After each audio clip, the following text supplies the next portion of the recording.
Shalom, bien-aimé. Je suis heureux d'être ici aujourd'hui pour mon premier en direct sur TikTok. Je n'en ai jamais essayé.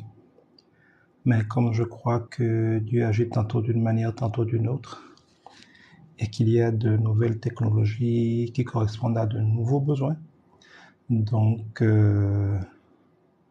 à de nouveaux besoins, à de nouvelles réalités. Shalom, trésor, cacheur. Tu es le premier à être là. Sois le bienvenu. Je suis heureux que tu sois là. Shalom, je crois que c'est Alaska, hein, si je ne me trompe pas. Merci d'être là. Alors, je vous préviens, c'est mon premier direct TikTok, comme je l'expliquais. Je n'en ai jamais fait avant.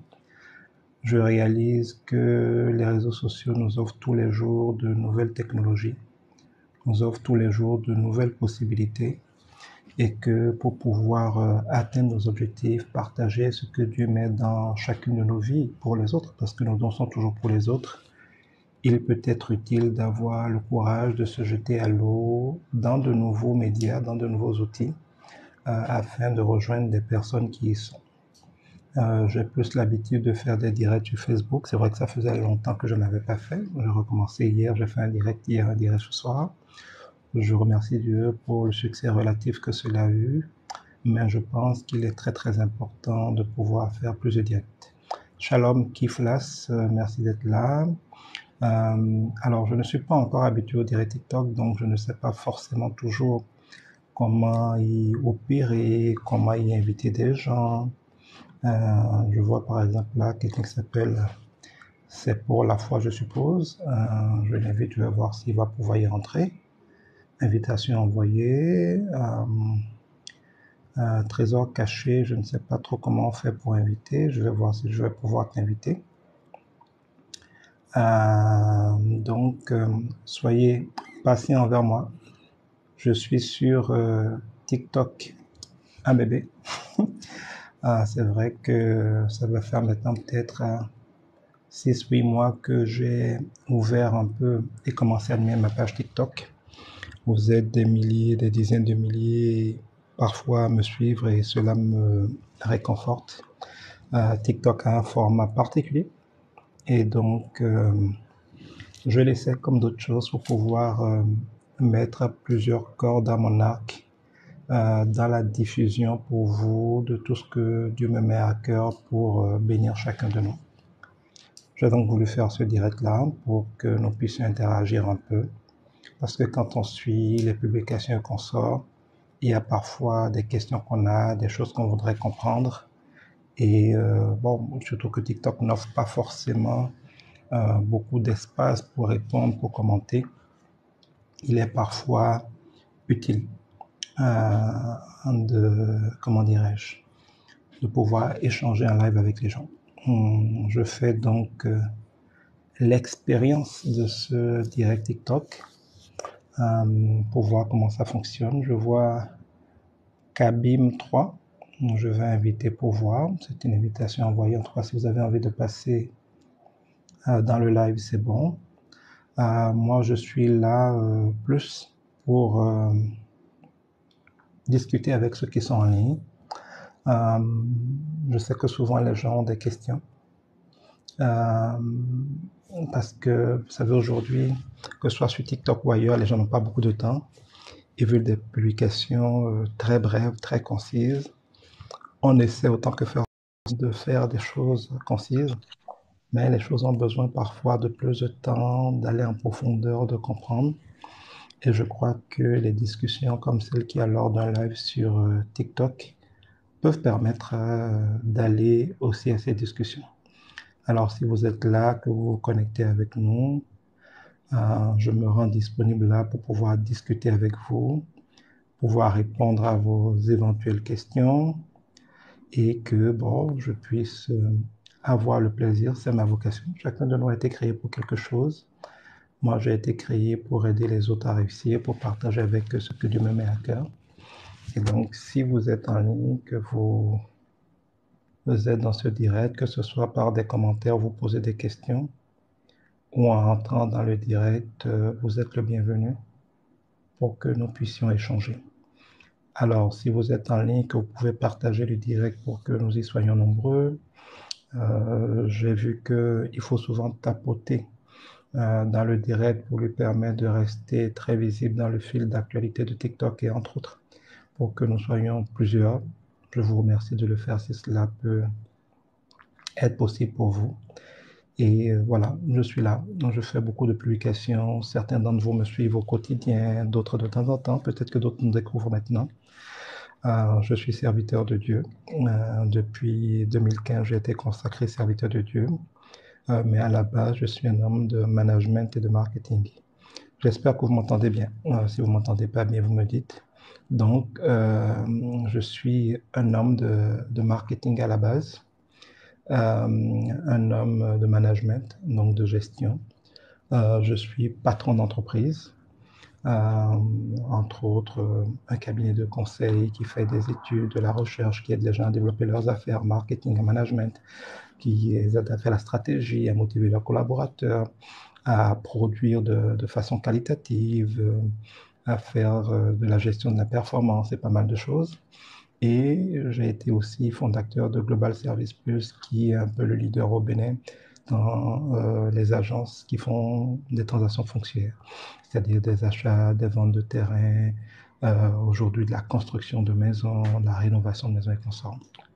Mais en général, mes publications, que ce soit sur Facebook ou TikTok, ont davantage rapport à mon ministère, donc à l'œuvre de Dieu, expliquer aux gens comment réussir avec Dieu dans les différents domaines, amour, affaires, santé, prospérité et consorts. Alors si vous êtes là et que vous avez des questions, je ne sais vraiment pas comment ça se passe encore, hein. Je vois des possibilités d'inviter des gens, j'invite. Je ne sais pas si une fois les gens invités, ils se retrouvent automatiquement dans le direct ou s'il faut faire autre chose pour qu'ils soient dans le direct. Alors, comme j'en ai pas l'habitude, n'hésitez pas à me guider et que nous puissions ici pouvoir passer un bon moment ensemble. Je sais que souvent la nuit, les gens sont un peu plus relax, ils ont fini de faire certaines choses. C'est pour ça que j'ai choisi de faire l'expérience la nuit d'abord. Après, bon, on pourra faire d'autres choses. Alors, je vois Drico 229, Shalom à toi. Je vois Plénitude 25, Shalom à toi. Je ne sais pas si, quand vous êtes là comme ça, il est possible déjà de vous entendre ou pas, je ne sais pas. Je fais les directs sur...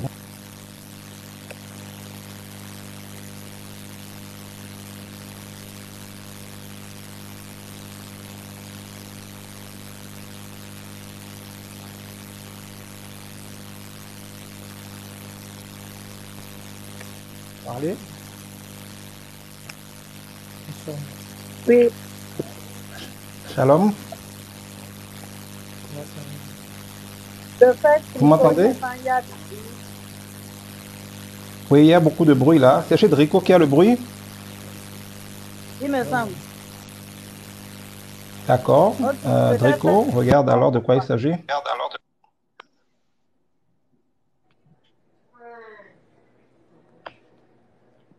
Ah, c'est bon. Oh, oh, c'est bon. Vous m'entendez toujours? Oui, on Vous vous m'entendez attend, on bien? vous entend. Oui, Alors, shalom à vous. Alors, qui parle? C'est Plénitude 25, c'est bien ça?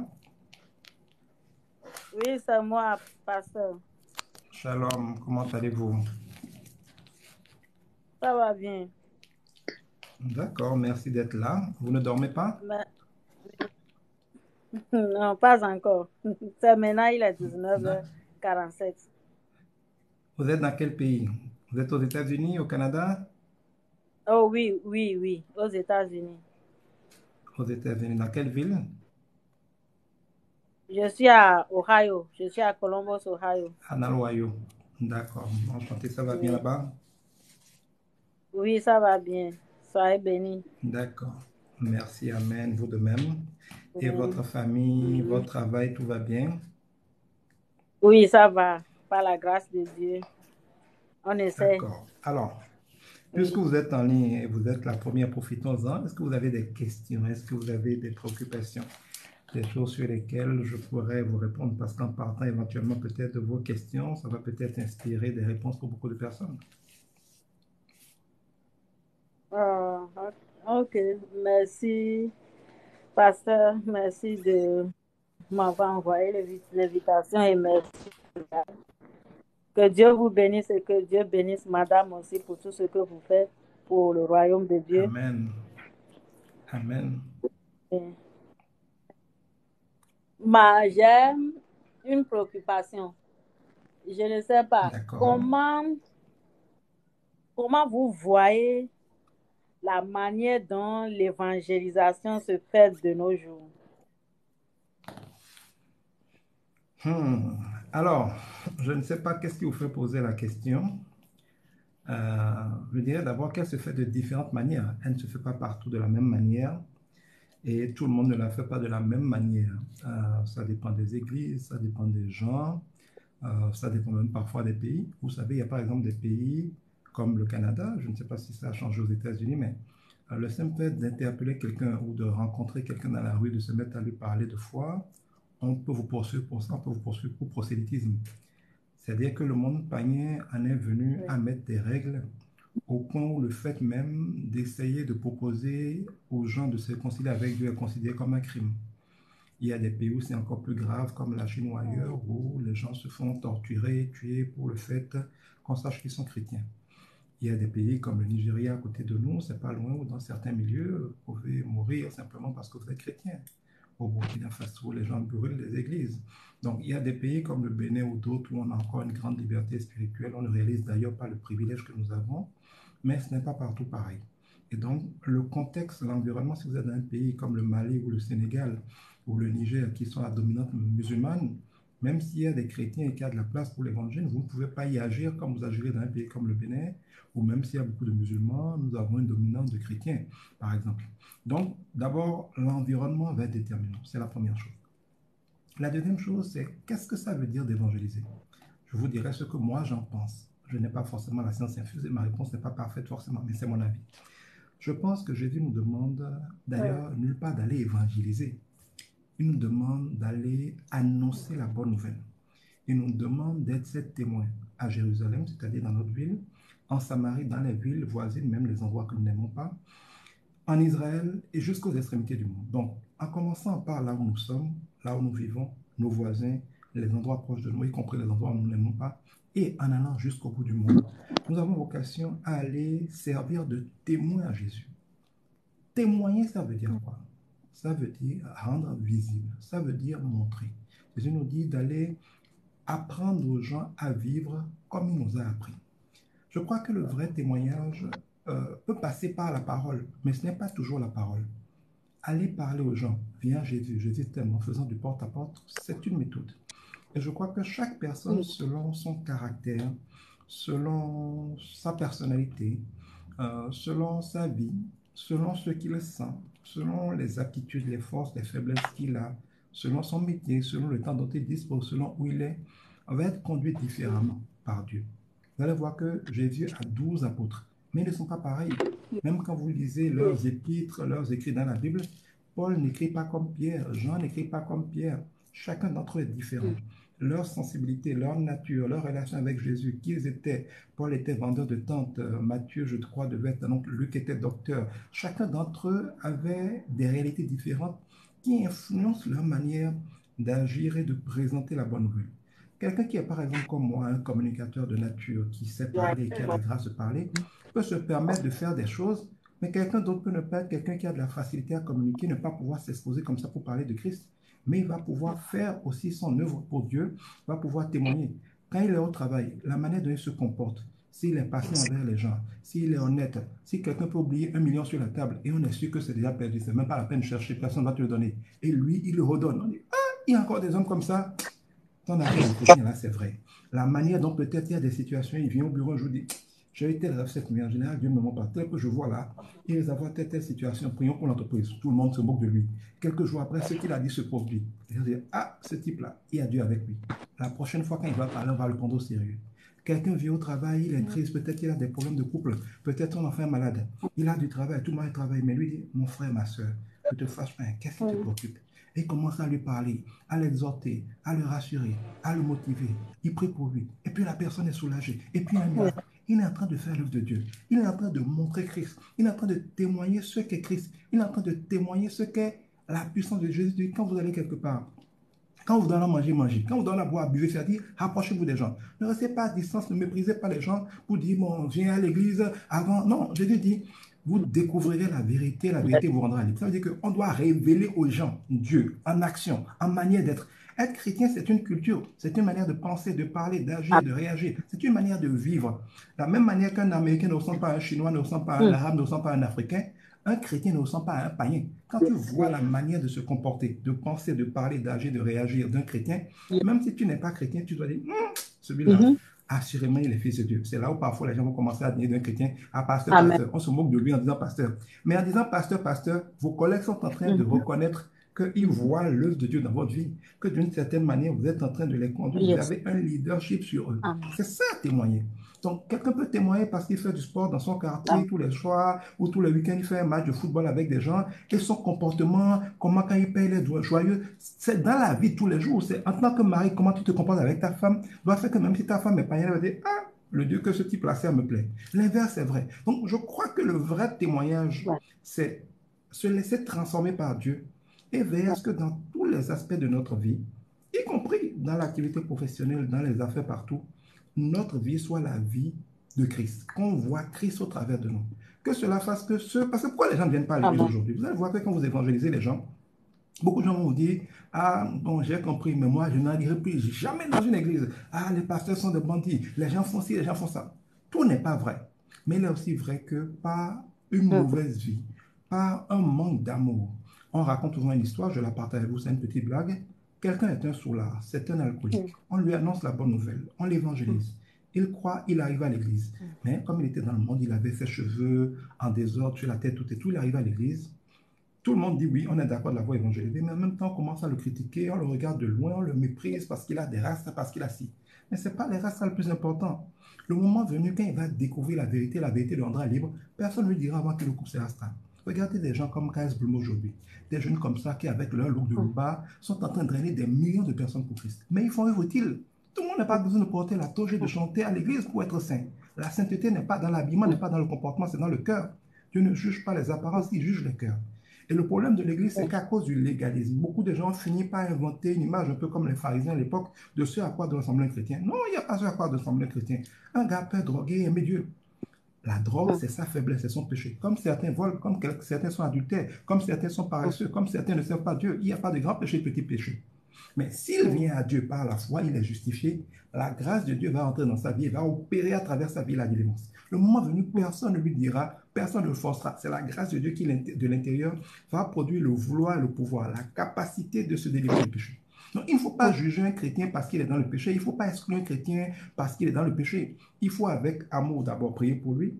Il faut avec amour lui dire, parce que Dieu dit que quand on fait un péché, il faut aller et essayer de le sauver, pour le sauver. Donc, il faut lui dire, non pas par jugement, ce n'est pas à nous de juger, mais avec amour, là tu es dans l'erreur, prier pour lui, l'aider à en sortir. Mais ce jeune qui était venu à l'église, qui était un ancien alcoolique, quand il a vu la manière dont, même si ce n'est pas directement, on le logne, on le méprise, on le met de côté, il a été humilié par l'église, qui est censée être la famille où il doit sentir que Dieu l'aime tel qu'il est. C'est parce que les gens sentent qu'on les aime tels qu'ils sont, qu'ils s'abandonnent, et quand ils s'abandonnent, maintenant Dieu peut les transformer. Mais s'ils viennent, vous les méprisez, vous êtes dur avec eux, vous les jugez, vous les mettez sous sanction, vous voulez que tout change dans leur vie immédiatement. Mais qui peut tout changer dans sa vie immédiatement? Personne. Même un enfant, si tu veux l'éduquer, tu ne lui poses pas tous les problèmes à la fois. Tu ne peux pas dire le même jour à l'enfant, tu ne vas plus pisser au lit, tu ne vas plus mentir, tu ne vas plus voler, tu vas être parfait. On ne dit pas un enfant comme ça. Toute une vie sert à transformer un enfant. Et donc, ils ont été tellement durs avec cette personne-là qu'il a quitté, l'a découragé. Et puis, comme c'est un ancien alcoolique, un peu pour faire passer son stress, il est reparti dans son bar où il avait évité d'aller jusque-là pour prendre un verre. Mais quand il est revenu, tout le monde l'a embrassé. Ah, mon frère, ça va? Qu'est-ce que tu as? Tu es triste aujourd'hui? Il a senti l'amour là, dans ce bar-là. Imaginez ce type-là. qui essaie d'échapper au monde. Il vient à l'église où nous sommes censés témoigner de l'amour. Il voit la haine, il voit l'accusation qui sont les œuvres du diable. Il quitte là, il va dans un bar, il voit des amis, il voit des gens compatissants, il voit des gens qui manifestent curieusement plus les fruits de l'esprit, la patience, la tempérance, le pardon, l'amour, la foi et qu'on sort en ce qu'il est quelqu'un de bien qu'à l'église. Vous croyez que celui-là va retourner à l'église? Vous croyez que le fait de l'avoir évangélisé en étant parti de voir pour dire viens à Jésus, Jésus t'aime, viens à Jésus t'aime, c'est ça l'évangélisation? Donc, je crois que l'évangélisation, c'est non seulement pour un individu, mais je dirais pour toute la famille chrétienne, pour chacun de nous. Qu'on soit évangéliste ou pas, qu'on serve à l'église ou pas, c'est d'abord, quand nous devenons chrétiens, quand nous avons la nouvelle naissance, de laisser la parole de Dieu rentrer en nous, travailler en nous, et renouveler. Ça, c'est le problème de beaucoup de chrétiens, des appelés qui ne sont pas élus, et qui donc ne voient pas l'œuvre de Dieu. Parce que pour que Dieu te bénisse, et que Dieu fasse les choses pour toi, Dieu doit d'abord faire les choses en toi. C'est ça que les gens oublient. Quand Jésus voit Pierre dans sa barque, il rentre dans sa barque. La barque représente sa vie. Et il dit maintenant, Pierre, va en eau plus profonde. Donc, il pousse la vie de Pierre dans les profondeurs spirituelles. De l'intérieur de la barque de Pierre, je crois que c'est dans Luc 15, si je ne me trompe pas, Jésus enseigne les gens. C'est-à-dire que Dieu a travaillé en Pierre. Ensuite, Dieu travaille par Pierre pour exhorter les gens, pour témoigner qu'on sort. C'est quand il finit ça qu'il est content, alors que Pierre n'a rien dit. Lui qui a péché toute la nuit, qui essaie de réussir, qui n'a pas pu. Jésus lui dit maintenant, on va pêcher. Il a déjà pêché, il n'a rien trouvé. Jésus dit, jette le filet à droite. À ce moment-là, parce qu'il a laissé Christ rentrer dans sa vie, travailler en lui et travailler par lui, Christ maintenant lui fait le cadeau de travail pour lui. Il fait une pêche miraculeuse qu'il n'oserait même plus imaginer. C'est cela le mécanisme de Dieu. Et beaucoup de gens viennent à l'église aujourd'hui, on va au culte, on revient à la maison. On ne laisse pas la parole renouveler notre intelligence, changer notre manière de penser, notre manière de parler, notre manière d'agir, notre manière de réagir. Nous devons laisser la parole faire ce travail-là en nous. Et quand la parole change qui nous sommes, ce n'est pas en un jour, c'est progressivement. C'est comme quand vous prenez une graine, par exemple un noyau de mangue, tout le manguier est déjà là, toutes les mangues à venir sont déjà là, mais tout n'est pas encore fait. Tout est là, mais tout n'est pas fait. Il faut le mettre en terre, ça va pourrir. Les épaules dans la vie ont un rôle. Ça vise à tuer qui nous étions. Si la graine tombe en terre, ne meurt, ne peut pas porter des fruits. Une fois que nous sommes morts à qui nous sommes, parce qu'on dit nous sommes nés de nouveau, mais tu es né de nouveau, tu es mort quand? Les gens ne veulent pas mourir à leur caractère, ils ne veulent pas mourir à leurs habitudes, ils ne veulent pas mourir à leur volonté, ils ne veulent pas mourir à leurs projets, ils ne veulent pas mourir à leurs rêves, mais ils veulent que Dieu leur donne la nouvelle vie. On ne peut pas vivre une nouvelle vie sans sortir de l'ancienne. On ne peut pas vivre la vie du né de nouveau et les bénédictions qui vont avec juste parce qu'on va à l'école ou à l'église. Le séjour d'un tronc d'arbre dans l'eau ne le transformera jamais en crocodile. Jésus dit, beaucoup m'auront suivi, ils auront fait des miracles. Mais ce jour-là, je leur dirai, arrière de moi, je ne vous ai jamais connu. Ce n'est pas, je ne vous connais plus. Certains disent, on dit, le nom de Dieu est invoqué sur eux. Mais est-ce qu'ils ont rencontré Dieu? Est-ce qu'ils sont nés de nouveau? Non. Il faut que nous laissions la parole de Dieu travailler en nous, nous donner la foi, que nous vivions dans la foi en l'œuvre de Jésus-Christ. J'ai fait tout à l'heure un direct sur Facebook, vous pourrez aller le voir.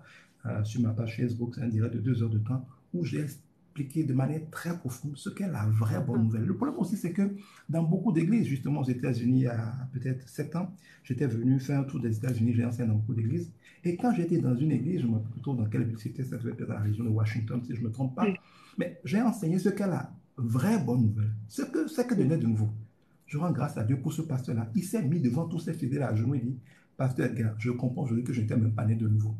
Et il a redonné sa vie à Jésus. Là, devant ses fidèles, lui qui est un pasteur. Parce qu'effectivement, le problème de l'église aujourd'hui, c'est que beaucoup de gens sont des troncs d'arbres dans l'eau qui se font passer pour des crocodiles. Le fait d'aller à l'église ne fait pas de quelqu'un chrétien. On devient chrétien quand on meurt à la nature qu'on avait, à la manière de penser, de parler, d'agir qu'on avait.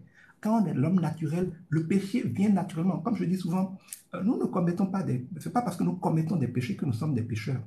C'est parce que nous sommes des pécheurs que nous ne pouvons que commettre des péchés. Si vous prenez des mangues et vous les attachez sur un oranger, ceux qui s'y connaissent ne vont pas dire que l'oranger est devenu un manguier. Il est un oranger, même s'il y a des mangues dessus. Un manguier est un manguier parce qu'il est un manguier, et c'est parce qu'il est un manguier qui donne des mangues. Mais ce n'est pas parce qu'on va mettre des oranges sur un manguier ne le transformera pas en oranger. Le pécheur est né pécheur. C'est un état d'esprit, c'est une nature génétique héritée d'Adam et Ève. Si vous êtes né d'Adam et Ève, vous le voulez, vous ne voulez pas, tout en vous vous porte naturellement à pécher.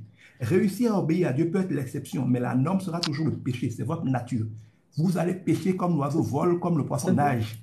Vous ne pouvez rien faire d'autre comme le chien aboie. Vous ne pouvez rien faire d'autre, c'est votre nature. Et Dieu le sait. C'est pour ça que Dieu ne dit pas qu'il faut guérir l'homme, il faut améliorer l'homme. On n'améliore pas l'homme, on tue l'homme naturel. Évidemment, l'homme, ce n'est pas le corps. l'homme, c'est l'esprit. Quand on Oui. est de nouveau, notre Oui. corps n'a pas changé, mais notre esprit a changé. L'état d'esprit que nous avions, l'esprit qui est en nous, l'esprit qui nous conduisait à faire le mal, à pécher, à rebeller, meurt et est remplacé par l'esprit de Dieu lui-même qui vient désormais habiter en nous. À partir du moment où l'esprit qui était en nous et qui naturellement nous attirait vers le péché disparaît, et même si le corps n'a pas changé, c'est comme un véhicule. Notre esprit, c'est comme le chauffeur. Notre corps, c'est le véhicule. Si un véhicule appartient à quelqu'un qui habite, par exemple, à New York, le véhicule ira dormir tous les soirs à New York. Que le véhicule prie pour ne pas aller à New York ne changera rien.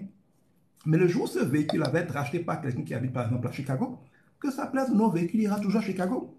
Donc, ce qu'un véhicule fait ne dépend pas du véhicule, ça dépend de qui le conduit. La Bible dit, on Le n'allons conduit. pas lutter contre la chair et le sang, mais contre les esprits qui les conduisent. Quand quelqu'un est adultère, il est possédé par un esprit d'adultère.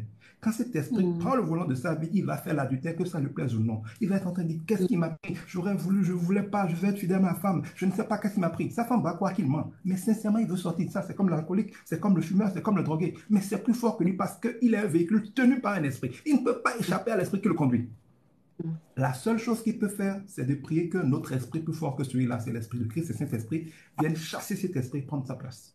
La nouvelle naissance, c'est quand on ouvre notre cœur pour que le Saint-Esprit vienne chasser l'esprit du mal qui était là depuis Adam et Ève et prendre le contrôle.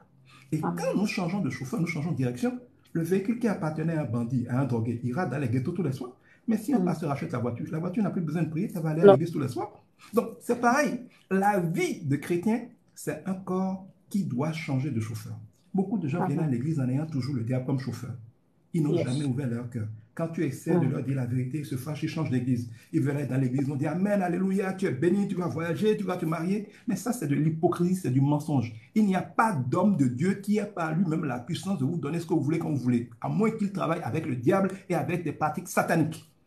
Dieu est le seul qui fait les choses et fait chaque chose pendant son temps.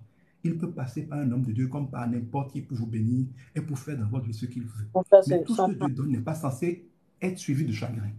Si Dieu veut te bénir, il va d'abord travailler en toi. Si Dieu veut te donner un bon mari, il va faire de toi une bonne épouse qui va pouvoir être heureux dans le couple. Et il va faire de toi, si c'est déjà par exemple que ton mari aime bien manger, il va faire de toi une bonne cuisinière. Si c'est que ton mari est un peu colérique, il va faire de toi une femme patiente. Si c'est que ton mari aime l'ordre, il va faire de toi une bonne ménagère. Si pendant que Dieu s'est travaillé dans ta vie pour faire de toi une bonne ménagère, tu te rebelles, eh bien, tu ne seras jamais prêt à avoir un bon mari. Soit tu ne seras pas connecté à ce mari, soit si tu forces pour te connecter, tu vas le décevoir, il va t'abandonner, tu auras manqué le plan de Dieu parce que tu n'as pas laissé Dieu travailler en toi. On dit la grâce de Dieu nous est multipliée par la connaissance. La grâce de Dieu nous donne les choses. Mais la grâce de Dieu va aussi travailler en nous pour nous rendre compatibles aux choses, pour nous permettre de garder les choses, pour nous permettre de jouir des choses. Mais quand on va à l'église simplement et qu'on ne veut pas laisser Dieu travailler en nous, on se retrouve avec les promesses de Dieu. Tout est accompli. On croit que Dieu est en retard. On croit que Dieu ne nous a pas entendus, mais en vérité, c'est qu'on n'a pas laissé Dieu qui a déjà tout accompli. On ne l'a pas laissé nous amener là où il a tout accompli. Tu dis, tu as faim. Je dis, j'ai préparé le repas. Suis-moi, on va aller dans ma maison pour manger. On se met en chemin, tu es dans ta voiture, je suis dans la mienne. J'avance, toi tu tournes. Je m'arrête, toi tu me dépasses. Je recule, toi tu avances. Si, sous prétexte d'être libre, et c'est vrai qu'en Christ nous sommes libres, nous utilisons notre liberté pour faire autre chose que ce que celui qui nous a donné la liberté et la grâce nous dit de faire, même si il a tout accompli, nous refusons d'aller jouir de ce qu'il a accompli. Et c'est ce qui arrive à beaucoup de personnes dans la foi. Donc, le chrétien doit avoir laissé le Saint-Esprit. Ce n'est pas l'histoire d'un jour, c'est toute une vie, toute notre vie. Le Seigneur travaille en nous pour mieux nous utiliser.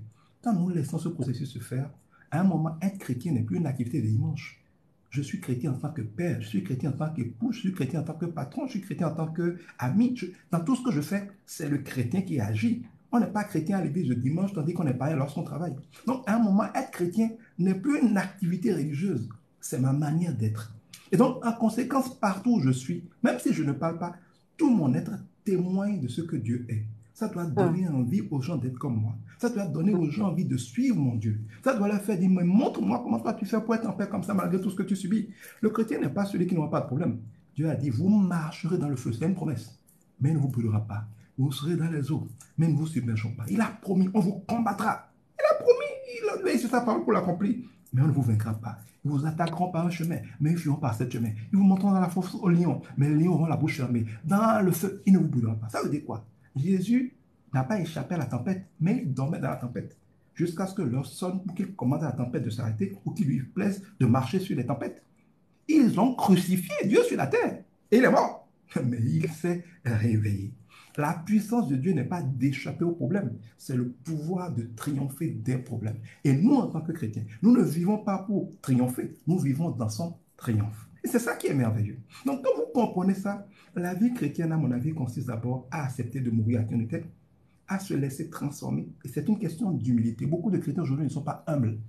Ils veulent aller à l'église comme si on va au cinéma. On choisit l'église qu'on veut, le pasteur qu'on veut. Quand ce pasteur a dit quelque chose qui nous plaît, on l'écoute. Quand il dit quelque chose qui nous plaît plus, on le laisse. Quand un autre pasteur dit quelque chose qui nous plaît, on l'écoute. Quand il dit plus, non, c'est comme un enfant bâtard. Quel est cet enfant qui va se balader des parents de ses amis à part de ses amis selon le repas du jour? Et lui, il dit qu'il est un enfant bien éduqué, même si ses parents-là le laissaient venir. Mais le jour viendra où ces parents-là, quand par exemple ces parents-là vont mourir, on va devoir partager leur héritage. On ne va pas le compter dedans. Il n'est pas hérité de ces enfants-là. Vous êtes quelque part, vous avez des parents que Dieu vous a donnés, vous êtes hérité de quelqu'un. Si par exemple tu as vocation à devenir, je ne sais pas, un menuisier, si ce n'est pas les blancs qui ont changé les choses, tu dois être apprenti d'un menuisier qui te prépare, qui t'éduque, qui te communique toute la vie d'un menuisier pour que tu deviennes héritier du menuisier. Dieu dit, occupe-toi des affaires de ton maître pour que Dieu te donne les tiennes. On ne veut plus faire ça aujourd'hui. On vagabonde spirituellement, on va de pasteur en pasteur, d'église en église. On ne veut jamais rester quelque part quand la vérité sort. C'était avec Jésus aussi. Hein. Quand j'ai dit, vous devez manger ma chair, mon sang, les gens sont partis. Il dit, mais vous qui restez, vous ne partez nulle part. C'est le problème des chrétiens. Ils ne veulent pas rester là où il faut et laisser la parole travailler en eux. Parce que c'est un couteau à double tranchant. La parole n'est pas que pour nous caresser. Même la grâce de Dieu ne veut pas dire que Dieu vous caresse dans le sens du poil. La grâce de Dieu parfois vous chicote pour vous redresser. La grâce de Dieu va vous humilier pour pouvoir vous faire avoir la prise de conscience qu'il faut pour vous changer. La grâce de Dieu peut vous briser par exemple votre foyer parce que ce n'est pas le bon homme ou n'a pas la bonne femme. Dieu veut vous mettre ailleurs. La grâce de Dieu peut vous faire perdre un emploi, pour vous envoyer dans un emploi meilleur. La grâce de Dieu peut vous emmener en prison s'il sait que votre salut passe par là. La grâce de Dieu, c'est la puissance de Dieu qui fait pour nous, sans qu'on ait à le payer, ce qu'il faut pour que le plan de Dieu s'accomplisse dans notre vie. Donc, il faut comprendre ces choses-là, les laisser faire pour devenir soi-même un témoin de Christ. Jésus dit, j'ai été le témoin de mon Père, soyez mes témoins, soyez mes imitateurs.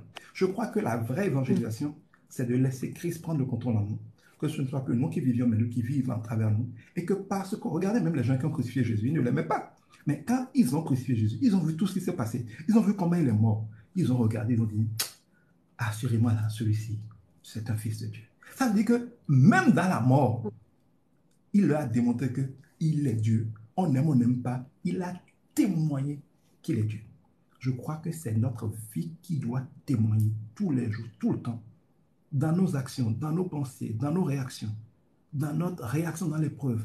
Quand la vie vous accable, quand vous êtes malade, Dieu ne peut pas guérir tous les malades. Il y a des malades qui guérissent, mais il y a des hommes de Dieu qui sont morts de maladie, alors que Dieu était avec eux. Jésus est mort à la croix alors que Dieu était avec lui. Parce que parfois, le plan de Dieu, regardez Lazare. Lazare était un ami de Jésus. Mais quand on a dit que Lazare est malade, Jésus n'a pas bougé, Dieu ne lui a pas demandé de bouger. Dans son cas, Dieu a préféré qu'il meure et qu'il le ressuscite parce que c'était plus glorieux pour Dieu que de lui éviter de mourir. C'est pareil, les Daniel et consorts, Dieu aurait pu l'éviter la fosse au lion. Mais il dit, mettez-les dans la fosse au lion, je vais vous montrer comment j'ai sauté sur les lions. Il y a des épreuves dans ta vie que Dieu permet parce qu'il veut te montrer à toi, même au monde, qu'il est puissant. Toi, tu pries pour que Dieu te les évite. Mais Dieu sait qu'il va te faire passer par là. D'abord, ça va travailler en toi et il va utiliser ça aussi pour se glorifier dans le monde. C'est aussi ça, servir Dieu. C'est aussi ça, être témoin de Dieu. Joseph, en étant vendu comme esclave par ses frères, en devenant prisonnier, tout ça pour devenir premier ministre, a mieux démontré de manière glorieuse que Dieu est grand que si Dieu avait simplement empêché ses frères de lui faire du mal. Donc, nous avons une mauvaise perception de ce que ça veut dire quand Dieu est avec toi. Quand Dieu est avec toi, c'est comme David, on te oint et puis maintenant tu es persécuté par le roi, tu es obligé d'aller vivre une vie de paria pendant longtemps, et là on croit que Dieu t'a abandonné. Mais non, c'est la grâce de Dieu qui t'a fait faire tout ça, afin que quand tu es prêt maintenant, il a été entraîné, il est devenu chef de 400 vaillants hommes, quasiment chef de bandits, mais Dieu a utilisé ça pour transformer David, qui était un petit garçon, en un grand leader. Quand il a été prêt, le pouvoir lui a été donné, il n'a même pas eu à se battre pour ça. Dieu travaille dans nos vies. Sa grâce fait toutes ces choses. Et c'est notre vie tout entière qui doit témoigner. C'est notre vie tout entière qui doit donner aux gens envie de venir à Christ. Évidemment, si tu as l'occasion de parler à quelqu'un, de l'exhorter, de lui expliquer, souvent même le Saint-Esprit met la parole dans ta bouche, c'est bon de le faire. Mais ne pas vivre une vraie vie chrétienne, ou bien ne pas en être inspiré. Parce que, comment je vais dire, quand tu es rempli de quelque chose, on n'a pas besoin de faire d'efforts pour l'annoncer. C'est comme si tu es là et puis tu découvres un médicament qui guérit le cancer. Tu n'as pas besoin de faire d'efforts. Ou tu le gardes pour toi de peur qu'on se moque de toi et Dieu va te juger. Tu as reçu un don, tu n'as pas partagé. Donc tous les gens qui vont mourir de cancer, ça va être ta faute. Ou tu es obligé de dire, vous me croyez, vous ne me croyez pas. Moi j'ai aussi une révélation telle. Hein. Ceux qui veulent vont t'écouter, ceux qui ne veulent pas laisse tomber. Donc connais Dieu. quand on réalise qu'il est bon, quand on voit à quel point on avait des problèmes, Dieu nous a sauvés, quand tu connais Dieu en esprit, en vérité, tu ne peux pas, si tu n'es pas méchant, voir d'autres personnes avoir les mêmes problèmes que tu avais et ne pas être tenté de dire, mon frère, ne te fâche pas, hein, mais ce que tu as vécu là, je l'ai vécu. Est-ce que tu sais que Dieu peut? Parfois, témoigner, c'est simplement dire aux gens, voilà ce que moi j'ai vécu. Hein. On ne sait jamais si tu essaies ce Dieu. Le témoignage chrétien, l'évangélisation, ce n'est pas cette histoire où bon, on dit tel jour dans la semaine, tout le monde sort de l'église, on se balade de maison en maison, on dit bonjour aux gens et on commence à parler de Jésus. Tout ce qui n'est pas naturel de mon point de vue n'est pas spirituel. La Bible dit, j'appelle ça des œuvres dans la chair. La parole de Dieu dit, tout ce qui n'est pas inspiré par le Saint-Esprit est un péché. Quand quelqu'un n'est pas inspiré par le Saint-Esprit, quand il n'y a rien à lui, quand il n'y a rien en lui, quand il n'est pas naturellement porté même dans les évangélisations, les gens mentent.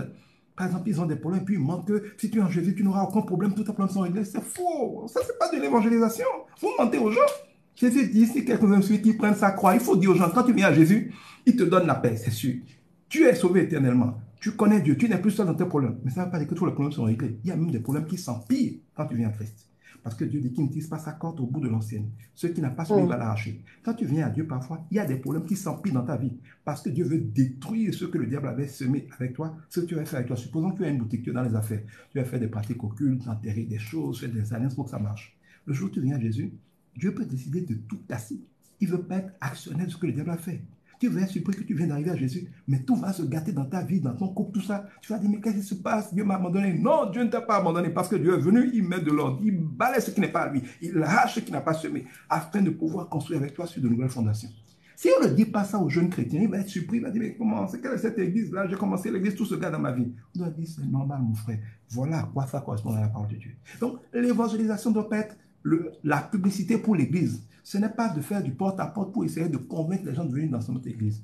Quelqu'un peut être musulman, continuer d'aller à la mosquée, mais tu lui annonces l'évangile, il est convaincu, son cœur change, il commence à marcher avec Christ, parce que dans tous les cas, le Coran parle aussi de ça, et peut-être qu'il n'a pas encore la conviction, il a peut-être peur de quitter la mosquée. Un jour, peut-être, Dieu va le faire quitter la mosquée. Mais le plus important, c'est qu'il croit et qu'il vive selon cette foi-là. Quelqu'un peut rester catholique, on le voit par exemple au niveau charismatique, recevoir la révélation de ce qu'est Christ et être en relation avec Christ.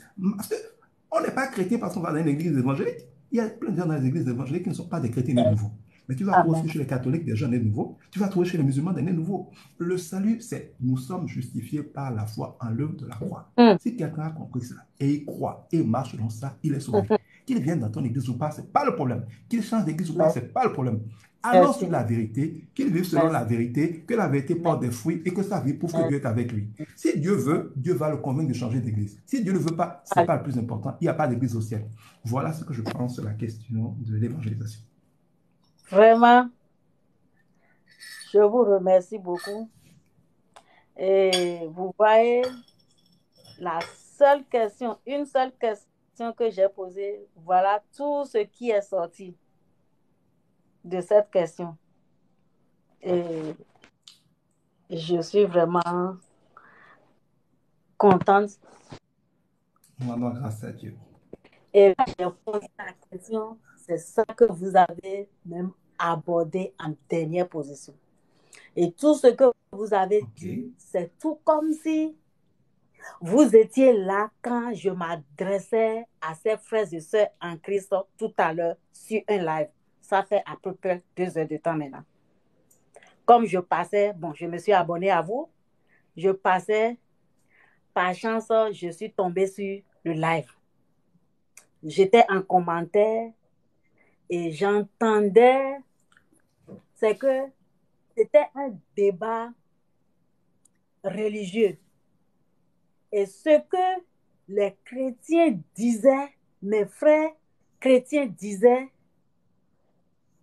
c'est quoi? C'est les chrétiens qui animaient le débat.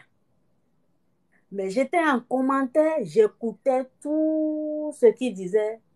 Je ne fais pas procès à quelqu'un, vous m'excusez. Il y avait un homme de Dieu qui parlait. En même temps, j'ai écrit en commentaire, je dis, qui parmi vous est jamais parti? Parmi vous, qui peut me dire celui qui est allé une fois en enfer? J'ai écrit ça en commentaire. Et ils ont commencé par me lancer depuis en commentaire. J'ai écrit, j'ai dit, soyez patient. Et l'animateur du live m'a fait monter en même temps.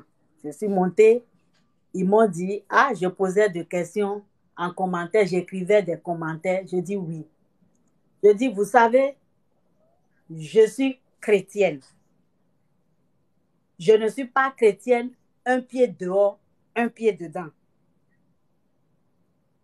Je ne suis pas chrétienne pratiquant, je suis une chrétienne, je sais que je suis une chrétienne.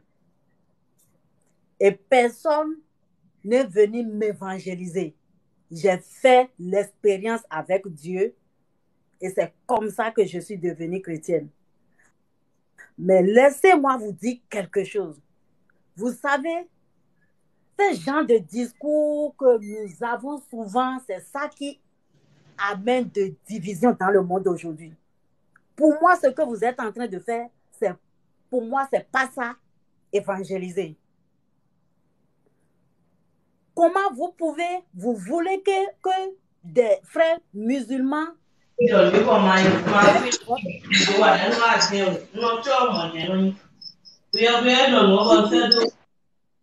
Frère Credo, s'il vous plaît, votre micro. Ok. Donc, Je viens de désactiver le micro du frère Credo. Je vais le réouvrir quand je vais lui donner la parole pour qu'on puisse s'entendre. Je suis en train d'apprendre petit à petit comment manœuvre les directs TikTok. Donc, soyez patient avec moi, je suis un apprenti. On y donc va. quand j'étais en commentaire, tous parlaient, ils lynchaient, eux tous envoyaient de piques aux musulmans. Un musulman meurt, il ira à l'enfer. Et c'est de là que j'ai écrit, qui parmi vous a été en enfer une fois? Donc, C'est quand je totalement suis faux, soit montée, dit je en leur passant. disais, c'est ça. Je dis, comment vous voulez que quelqu'un accepte ce que vous avez expérimenté, vous avez reçu en vous? Comment vous pouvez dire à cette personne-là que son Dieu est un diable?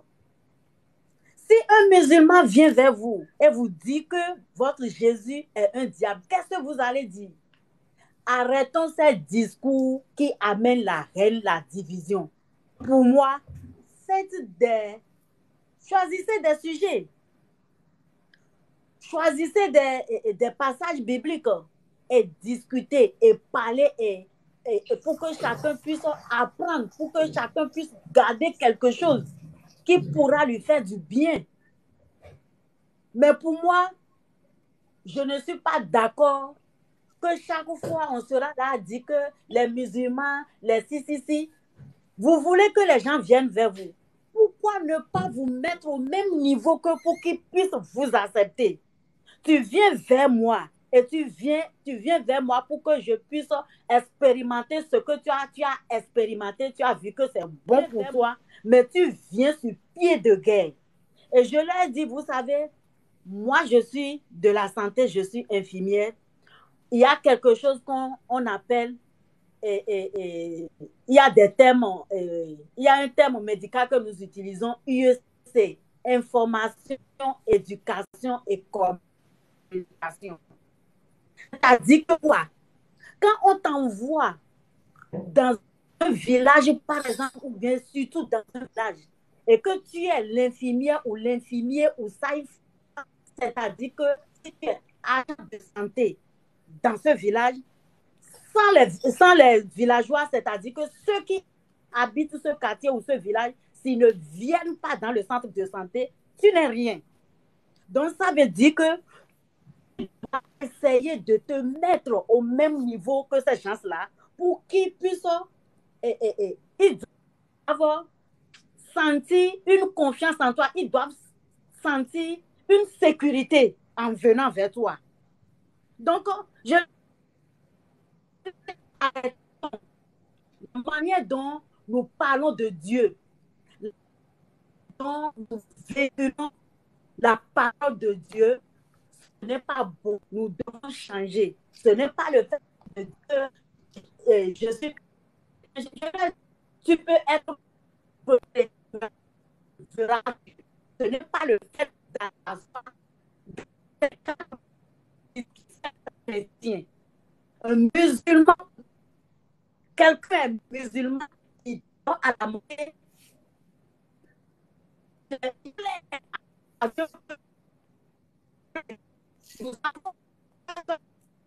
nous voulons aux autres. Non, ne soyons pas durs avec eux. Acceptons-les. Tu ne peux pas aller vers l'autre et dire que votre Dieu est un diable. Et vous, les musulmans, vous tuez. Si D'accord. un musulman meurt, il ira à l'enfer. Donc, quand moi j'ai donné ce raisonnement, tout le monde, donc, pour ma discuter, dit que je ne suis pas une bonne chrétienne et moi je les ai laissés. C'est pour ça que j'ai voulu vous poser la question par rapport à l'évangélisation, quoi. Alors, vous avez totalement raison. Comme je dis, il y a beaucoup d'appelés et peu d'élus. Et les gens confondent souvent le fait d'être religieux avec euh, le fait d'être vraiment chrétien. Euh, je dis toujours musulman, catholique, animiste, tout ça, c'est des religions. Et de ce point de vue-là, toutes les religions ont le même discours. Ce discours, c'est de dire aux gens, il y a des règles dans la vie, il y a des lois dans la vie, il faut y obéir si vous voulez que Dieu vous bénisse. Et c'est vrai. Toutes.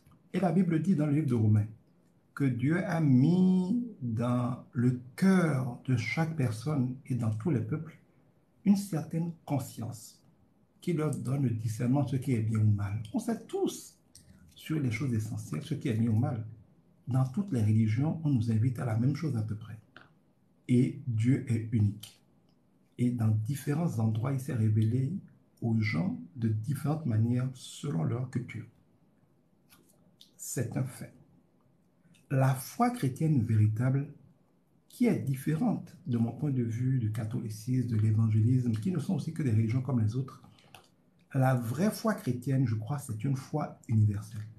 Quand je prends le Coran, je pourrais vous partager des versets bibliques. Le Coran dit à des endroits que Issa, c'est-à-dire le Messie, est la miséricorde de Dieu pour les hommes. Les musulmans appellent Allah le miséricordieux, parce qu'ils ont bien compris que la loi de Allah, donc de Dieu, est telle que si ce n'était pas par sa miséricorde, personne ne pourrait s'en sortir. Mais heureusement, il est le miséricordieux. Mais le Coran dit que Issa est le seul auquel Dieu a donné, donc auquel Allah a donné, le pouvoir de rendre licite ce que Dieu avait rendu illicite, c'est-à-dire en fait de pardonner, de faire grâce. Mais s'ils disent que Allah est le miséricordieux et que Issa est la miséricorde de Allah, et le Coran dit ailleurs que Dieu a demandé aux gens de suivre Issa et que ceux qui ne le suivent pas n'auront de salut et de miséricorde ni ici ni dans l'au-delà.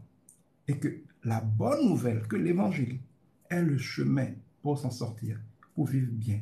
Et que voilà un chemin, il faut le suivre. C'est écrit dans le Coran. Il y a des sourates qui le disent. J'ai eu l'occasion dans ma vie d'avoir plusieurs imams avec moi pendant plusieurs jours. On était coincés là, on devait être là, donc on a échangé beaucoup. Je les ai écoutés sur la foi musulmane. Soit dit en passant, j'ai dû divorcer, mais dans mon précédent mariage, j'étais marié à une musulmane. Je n'avais pas encore connu le Seigneur à l'époque. Et d'ailleurs, toutes mes filles, mes premières filles, ont des prénoms musulmans. J'ai même été moi-même en griffe, comme ils le font souvent quand on veut marier à une femme musulmane, baptisé musulman. J'ai de très bons amis musulmans. Certains sont familles d'ailleurs. Donc, j'ai discuté avec ces imams-là. On a reparlé du Coran, on a reparlé de la Bible. Mais la conclusion était celle-ci. Les peuples sont ignorants.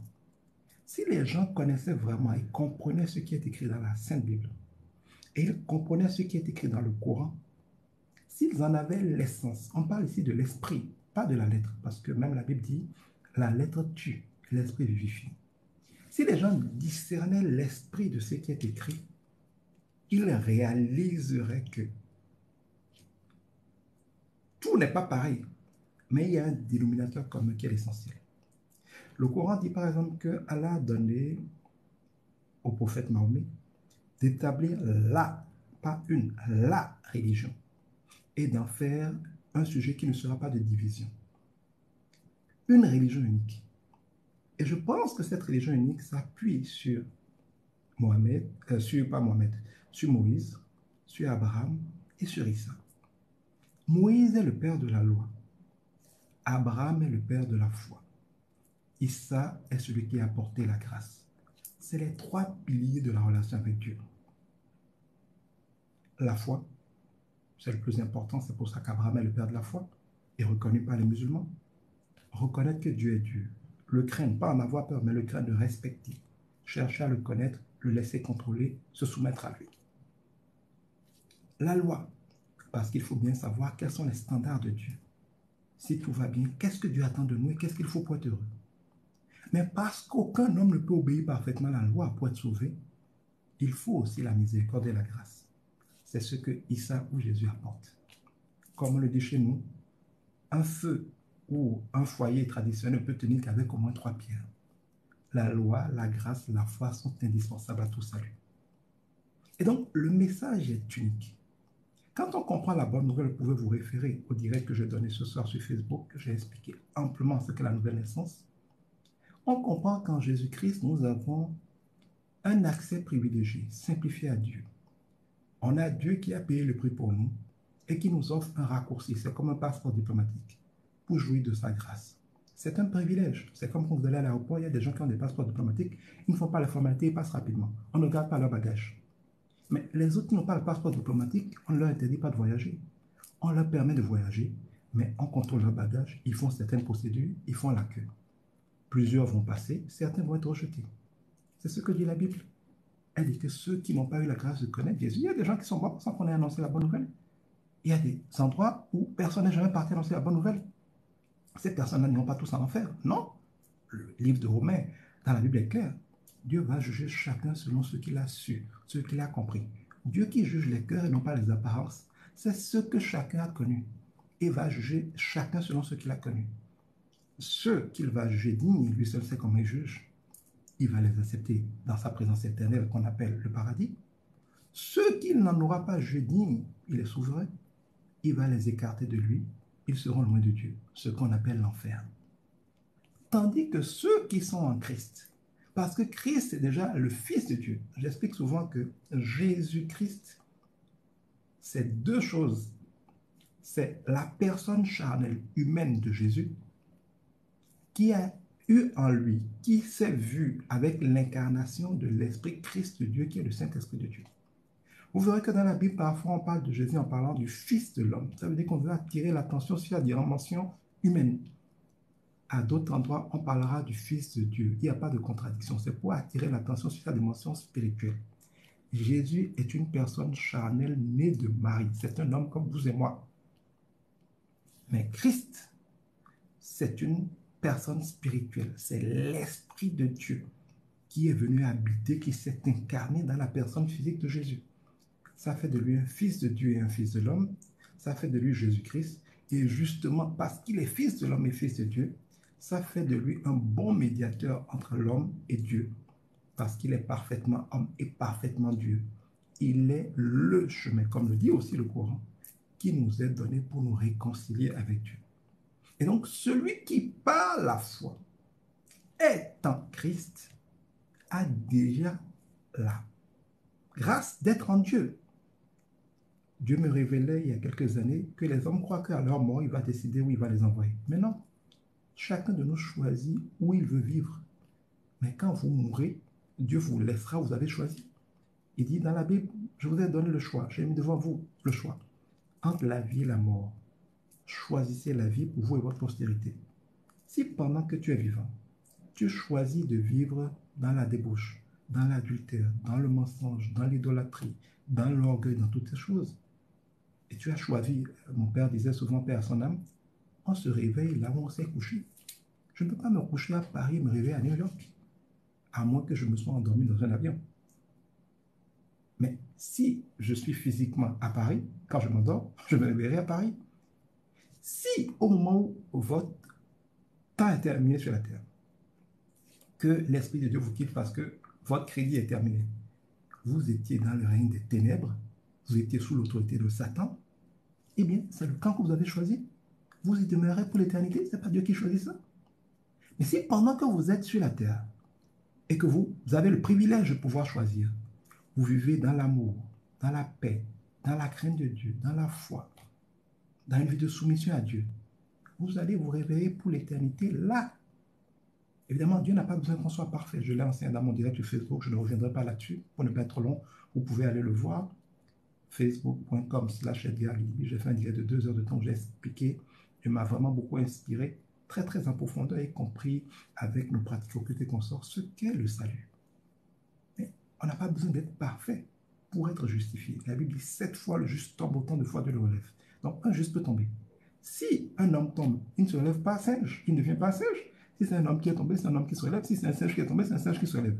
Si le juste en Christ tombe, il se relève juste. Le fait de tomber ne vous disqualifie pas.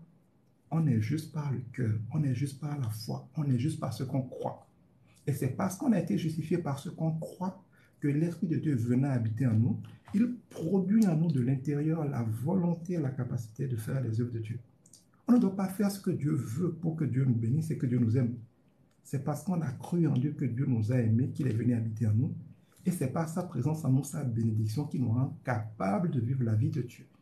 Si on prie, si on adore, si on loue, si on est généreux, si on a de l'impact, si on est prospère, ce n'est pas des choses qu'on fait pour être avec Dieu.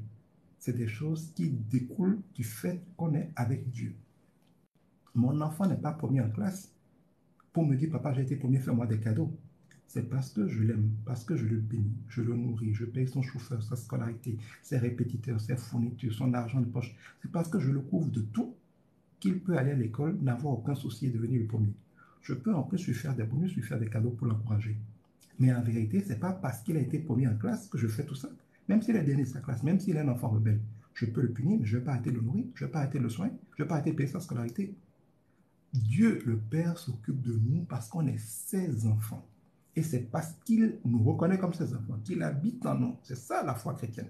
La foi chrétienne, c'est de dire l'Esprit de Dieu habite au travers de ceux qui lui livrent leur corps comme des sacrifices vivants. Ce que je dis, c'est qu'est-ce qu'on voit avec la sorcellerie? Une sorcière, c'est quoi? C'est un corps humain dans lequel l'esprit du mal s'est incarné et l'esprit du mal l'utilise. Un hibou sorcier, un chien sorcier, c'est quoi? C'est un animal dans lequel l'esprit du mal s'incarne pour agir. Un chrétien n'est qu'une personne normale dans laquelle l'esprit Christ de Dieu s'incarne. En fait, le vrai chrétien est pour Dieu ce que le sorcier est pour le diable, tout simplement. Ce n'est pas une question d'aller à l'église. C'est une question d'être initié, d'être investi, d'être loin de l'esprit de Christ. Jésus-Christ, c'est la même chose que Edgar chrétien. Edgar, c'est le corps. Chrétien, c'est l'esprit de Christ qui habite là. C'est pour ça que je dis, et la Bible confirme, beaucoup d'appelés de lui. Ce n'est pas tous qui vont à l'église qui sont des chrétiens. Ce n'est pas tous qui parlent de Dieu qui sont des chrétiens. Beaucoup de gens singent la foi chrétienne. Quelques-uns sont chrétiens. Dieu les appelle les vainqueurs. Ce n'est pas leur faute, parfois c'est de l'ignorance. Parfois, ils n'ont simplement pas reçu la grâce. Parce qu'on ne devient pas chrétien parce qu'on le veut.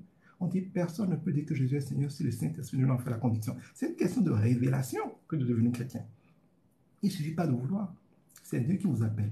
Si le Saint-Esprit, l'Esprit de Dieu, ne se manifeste pas dans ton cœur pour te convaincre que ça, c'est la vérité, la foi chrétienne est une folie. Un Dieu qui vient, qui trouve rien de mieux à faire que de s'incarner en personne humaine, de se faire traiter comme un voleur, de se faire crucifier, de mourir pour démontrer qu'il est Dieu, c'est une folie. Mais la sagesse de Dieu est une folie pour les hommes. Regardez, tous les miracles sont toujours des folies. Un gars vient, il est général. Il a la lèpre, il demande de le soigner. On lui dit d'aller se plonger dans un cours d'eau sale, cette fois il va guérir. C'est fou, mais ça a marché. Des gens sont dans un pays, esclaves depuis 430 années, l'empire le plus puissant du monde, les sorciers les plus puissants du monde. Ils disent qu'ils vont sortir de là. Ça n'a aucun sens avec un gars, Moïse, qui n'a même pas une seule arme. Ils n'ont pas de stratégie, ils n'ont rien fait.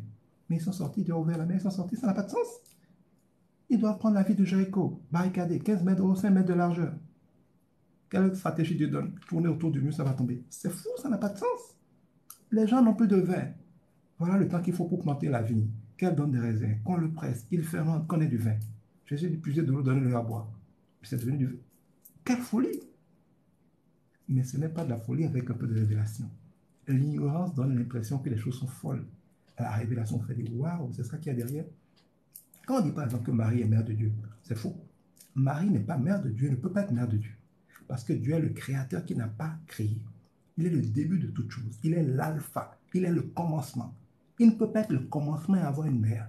Donc l'expression Marie, mère de Dieu, n'a pas de sens, même en français, ça n'a pas de sens. Mais Marie est la mère de Jésus, l'homme charnel dans lequel l'Esprit Christ de Dieu s'est incarné. J'ai demandé à Dieu, mais d'accord, Marie, mère de Jésus. Parce que je dis au Seigneur, mais quand je lis dans la Bible, il dit qu'il faut respecter ses parents. Et Jésus n'a jamais appelé Marie mère. Il dit toujours femme, femme, femme. Elle vient dire, la femme qui l'a portée, dit non, non. Ma mère, c'est ceux qui font la volonté de Dieu. Et il a raison. Parce que la mère de Christ, ceux qui vont manifester Christ, c'est ceux qui font la volonté de Dieu. Constamment, toute sa vie, Jésus a dénié à Marie le nom de mère. Regardez bien. Certains diront non, c'est parce que dans leur langue, c'est le même mot, c'est faux.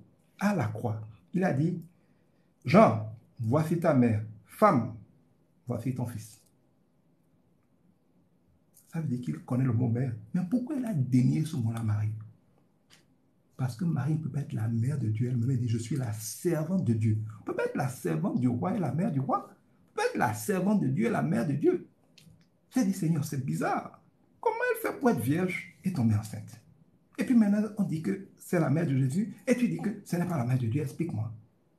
Le Saint-Esprit m'a mis à l'esprit le mot mère porteuse. Il dit, mais elle est ce que vous appelez aujourd'hui une mère porteuse. Aujourd'hui, on peut prendre une femme vierge, on prend un œuf, c'est-à-dire on a pris en laboratoire le spermatozoïde d'un homme, l'ovule d'une femme, on a fait un œuf, je crois qu'on a un très bon gynécologue, je ne sais pas s'il est là, mon ami, le docteur Latoudi était en ligne tout à l'heure, je ne sais pas s'il est toujours là. Donc, on peut faire un œuf et faire par injection une fécondation in vitro à une femme aujourd'hui qui soit parfaitement vierge et qui tombe enceinte.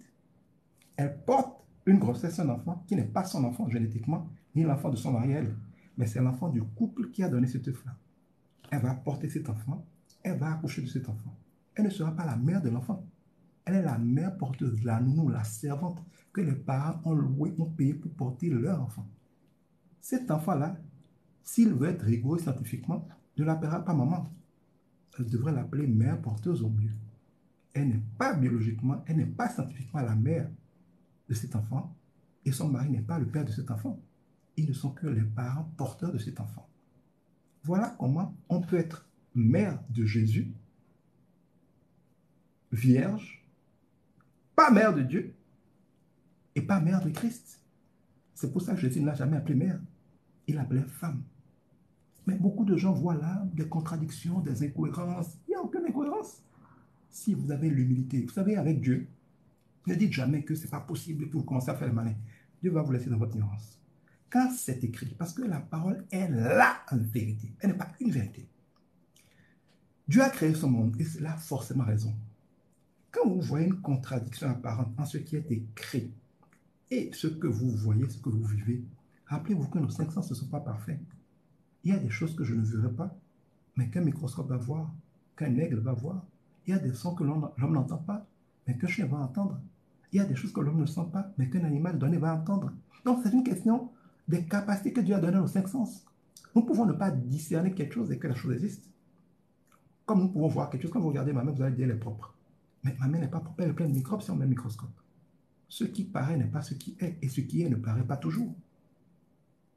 Nous devons apprendre que Jésus-Christ, c'est-à-dire la parole de Dieu faite chair, est la vérité. Quand vous voyez, vous vivez, vous expérimentez quelque chose qui contredit ce qui est écrit, sachez que ce qui est écrit est forcément vrai, c'est ce que vous vivez qui est faux, que vous avez mal compris. Demandez à Dieu de comprendre. Et souvent, Dieu va vous donner des révélations terribles qui vont vous permettre de réconcilier les apparentes contradictions. C'est comme ça qu'on grandit dans la révélation. Donc, la vérité, c'est que Dieu est unique. Il n'y a pas d'église au ciel. Et c'est les religieux qui ont crucifié Jésus-Christ. Jésus n'est pas venu nous enseigner une religion. Il est venu nous enseigner une manière d'être. Abraham, le père de la foi, a dû quitter la famille, la culture, la religion de son père pour suivre Jésus dans le désert. Moïse a quitté l'Égypte pour suivre Dieu dans le désert. Jésus, quand Jésus il a été baptisé, le Saint-Esprit est descendu sur lui. Celui-ci, c'est mon fils. Immédiatement, le Saint-Esprit l'a conduit dans le désert, loin des hommes. Quand David est loin, il commence une traversée du désert. C'est une constante pour Dieu. La véritable foi, de mon point de vue, n'est ni musulmane, ni catholique, ni évangélique, ni animiste. Elle consiste à sortir de cette tradition humaine-là pour recevoir la révélation de Dieu, un esprit de Dieu, à pouvoir rentrer dans ce cœur à cœur avec Dieu qui nous permet de ne plus être des gens qui vivent par eux-mêmes, mais des gens qui sont éduqués, qui sont initiés pour laisser l'Esprit de Dieu vivre au travers d'eux. Et quand vous avez la grâce d'arriver à ce niveau, même si vous pensez que tout ce que disent les musulmans n'est pas vrai, vous avez la compassion, l'amour, le recul qu'il faut pour dire, mais ils n'ont pas tort sur tous les points. Quand vous prenez un animiste, même si tout ce qu'ils disent n'est pas vrai, vous avez l'objectivité de dire ça c'est vrai, mais ça, ce n'est pas bon. Quand vous prenez les catholiques, les évangéliques, vous avez l'objectivité de dire ça c'est bon. Mais là, je ne suis pas d'accord. Pas à cause de votre avis, mais à cause de la parole de Dieu. Je vais vous faire cet exercice-là brièvement pour vous donner un exemple, pour montrer que les guerres de religion ne sont que le produit de l'ignorance. Et d'ailleurs, on le voit dans la parole de Dieu, dans l'Apocalypse, je crois, 2 et 3, si je ne me trompe pas. Il y a le message de Jésus-Christ après donc, son enlèvement aux 7 églises.